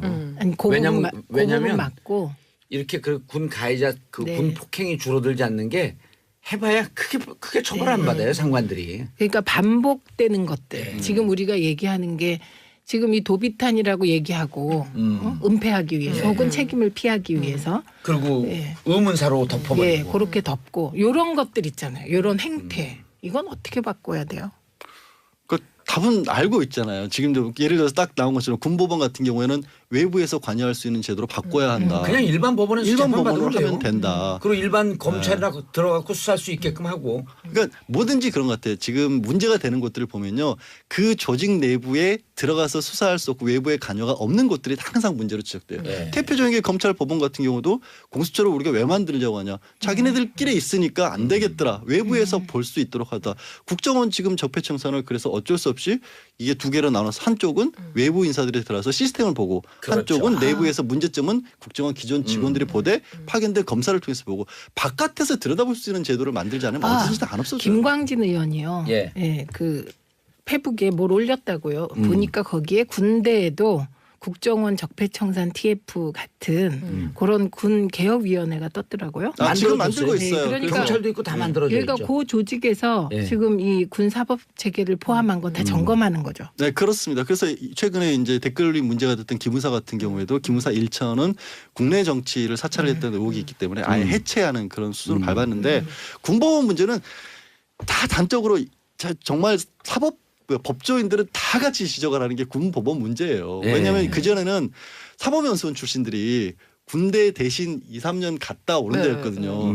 군대 졸업하고 장교로 군 법무관 내지 이런 군 법무관 이런으로 가는데 거기서 누가 거기서 소신 있게 판결 맞아요. 소신 있게 위에 자기가 뭐 소위 중인대 계급은 대령이 와가지고 판결 내는데 그건 법적으로 그렇게 하면 안 됩니다. 이런 말 누가 어떻게 하겠습니까, 솔직히. 그러니까 그거 바꿔야 돼요, 빨리. 그래서 군은 간단해요. 사법체계 개편하면 군폭력 없어집니다.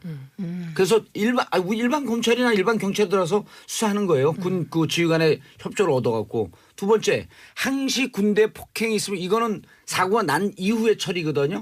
근데 사전에 예방할 수 있는 게 군 인권보호관 제도. 김광진 의원도 그 주장했고 계속 나온 거예요. 인권보호관 제도는 간단합니다. 전화번호 예를 들어 뭐 169 이런 거 갖고 전화하면 언제든지 인권보호관 제도가 24시간 들어가갖고 그 민원을 볼 수 있는 그 두 개만 있으면 돼요. 소원 수리 같은 거 하지 예. 말고 쓸데없이. 근데 이번 소수리하면 다 사건은 걸리고. 군 폭력이나 군 사법 그러니까 문제까지 아니잖아. 가기 전에 일단 예. 첫 번째로 아까 말씀하신 대로 이게 원래 그 어떤 매뉴얼이 있는 거잖아요. 그때는 그렇죠. 이동을 하지 말아야 된다는 그 매뉴얼을 뭔가 더 확실하게 해서 사격 훈련 시간 뭐 앞뒤로 30분 전후에는 아예 이동을 금지하게 하고 뭐 이런 확실한 매뉴얼을 만들어야 될 것 같고 아니면 이런 매뉴얼이 안 되면 시스템적으로 아예 사고가 못 일어나게 해야 되거든요. 그러니까 아까 양 변호사님 말씀하신 군 사격장. 사격장 전국에 있는 사격장을 그렇죠. 다 개편해야 돼요. 그건 돈이 필요한 문제인데. 근데 그 돈이요. 생각해 보시면요. 딴 데 쓸 돈을 여기다 쓰는 게 상대적으로 맞는 거죠. 정말 적어요. 비행기 한 대 값이라고 생각하면 전국에 다 고치고 남을 거예요. KFX 비행기 한 대 좀 나중에 사면 네, 돼요.